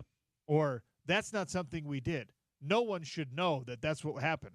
We all knew. Right. And so did you. And so saying, guess what? You did this thing. I want to know if you're going to do it again. Is not offensive. No, it was a very fair question. It needed to be asked. And look, I thought Austin gave a dynamite soundbite. I don't believe it for a second, and we'll talk about it on the show today as to why that will not be the approach. Yeah. But look, for anyone who missed Zanuck's postseason press conference, he said the quiet part out loud. All year long, we were the NBA fined them, okay, for not playing Markkanen when Lowry was clearly very healthy. We all know what time it is. We all know the deal. And to your point, we all understood it. And a lot of people, including myself, supported it. So I'm not going to sit here today to sound like a hypocrite saying you did the wrong thing. But it's like everything else in this world right now with smoke and mirrors, whether it's politics or sports or whatever. Do not tell me that I'm not seeing what I am seeing. Don't tell me I'm not seeing exactly what I'm seeing. It's insulting. It's embarrassing. And I do think there's a kind of a dynamic over there where certain people live in this delusional world. And they try to propagate their delusion through their team-owned propaganda media outlets. And I'll listen to some of it. I'm like, I'm not buying any of this. Like, don't tell me that I'm not seeing what I'm seeing. It's a necessary evil as part of this process to suffer lumps. And as I talk about almost every day at this point, we just live in a city with a basketball team that hasn't had to do that very much. And when they have had to do it, they've had smart basketball decision makers that have found ways out of bad situations really quickly. And the fact of the matter is, we're entering year 4. I don't care what anybody over there says about a tear down before the rebuild. No, that's not how this works. This is the 4th year since you moved on from 2 star players in their primes. And if you're going to do that in the world of the NBA, you better turn those players into something more than the Jazz have turned them into. And if you want a case in point, watch the NBA Finals. Sam Presti turned Paul George into Shai Gilgeous-Alexander, who's the MVP and one of the top 2 or 3 players in the world right now. And 5 or 6 draft picks, 1 turned into Jalen Williams, 2 have not even conveyed yet. And I don't think the Jazz got enough for Donovan. I really don't. And I like Lowry. But when you look at the landscape of where the Jazz are right now, juxtaposed to other Western Conference teams, the harsh reality sounds something like this. Isaiah Collier and Keontae George would not even make Oklahoma City's roster, let alone their rotation. They wouldn't even be on the team. They were there yesterday, and one thing that I see Jazz players almost exclusively in context. Mm-hmm. They're either on TV or I'm at the game, and they're in their uniform, right? Right. See those guys walking into a room in street clothes? It's like, oh, these guys are 11. Right. Like, they look so young. Right. And even though they're, like, especially Isaiah's like a big, strong guy, yeah. you're just like, that's a kid. Right. And that's, that's not what the good teams, and the Jazz have experienced veterans, but, like, you get my point. Yeah. You're just like, oh, man, yeah, this is a young team and might end up being the youngest, even younger next year if they have to strip this down further to the studs in order to keep promises. Yeah, but you always forget how young these players are. I can remember anecdotally when Donovan was a rookie, I was at one of the games. I think it was the Pelicans game when he went for 40. And everybody's like, whoa, like, what is this? Is this real? And after the game, I stopped at Maverick to get gas, and I walked inside, and Donovan was standing there. And he was buying some candy, and he was buying, like, a soda. This was after a 40-point game, and I was like, dude, you're awesome tonight. Are you going out to celebrate? He's like, no, we're playing Call of Duty back in my apartment, and I'm just getting some candy. Like, Donovan Mitchell buying some Skittles and a Coke so he can go play Call of Duty after dropping 40 on the Pelicans his rookie year. We do forget how young the players are and how oftentimes it takes tremendous growth just for people to evolve. There's a lot of pressure because if you look at, and we'll talk about this today, Bobby Marks sent out his Jazz offseason guide. There are team decisions to be made next year on Taylor. There are team decisions to be made next year on Keontae and Isaiah. Cody has a guarantee. So a lot of these rookies are on the clock this year. And we talk about, can you move off of John Collins' money or Jordan Clarkson money or Colin Sexton's money? All of their contracts expire at the end of next season. So we're going to talk about it today, why, even though Austin dropped a great soundbite to your excellent question, albeit a little bit indelicate, there's no chance in hell that the Jazz are going all in to try to win games this year. They're not going to do it. It makes zero sense. Next offseason, the Jazz have like $60 million in cap space. Next offseason, well, if you can move Clarkson, great. If you can move Sexton, great. Collins, whatever. If you can't move them, they're gone at the end of next year. So that's when the clean slate really is there as far as your economic package goes, where you can go sign players. So there really are very few avenues this year to add to the group in a meaningful way that would put the Jazz even in front of, like, the Blazers, let alone the Thunder, right? Like, even the teams that are right in front of the Jazz, there are no avenues for the Jazz to suddenly leapfrog from probably the 15th best roster in the West to even like the 12th, let alone the 4th or the 5th. I mean, I told you, Chris Finch, after the Minnesota loss, he's like, there are 13 teams in the West next year. They're going to be fighting for home court. And I'm like, all right, well, clearly he's leaving out the Jazz and probably Portland. There's no avenue, okay? So what you hope is Cody shows up in the fall in shape. Taylor's healthy. Keontae and Bryce are in better shape. And, Isaiah, I hope Isaiah Collier is shooting 1,000 3-point shots a day this offseason. So then maybe we see some growth from some of the young players they've picked so far that, if we're honest, we just haven't seen enough growth from. You're going to get a lot of this on the drive today. Yes, you will. Hot takes. Smoking. I suggest you play the James Peterson question and answer from the. Also a good question. We were represented well. We're waiting for the rest of the group to ask anything of substance. You guys actually stepped up. Not fair. Great job to the rest of the group. Yeah, great job, Spence. You've sucked up to the boss enough. You can go back to not liking me behind the. I'm just kidding. You are the boss again. It's 2:04. You're right. So I am the boss again. Just my producer. No, why aren't? I'm just wondering why most people aren't saying how good my question was. Seriously, all the Twitter love is with OC. Ooh, we got a hurt, sensitive young man in there that needs a little love for his question. One thing that James he's very sensitive. He is a sensitive kid. He's a sweet, sensitive guy. He'll grow out of it. Thanks for listening to the Sean O'Connell Show. Let's do it again tomorrow. Stay tuned for The Drive with Spence Checketts. We're proud to be part of Utah's ESPN radio network, ESPN 700, 92.1 FM.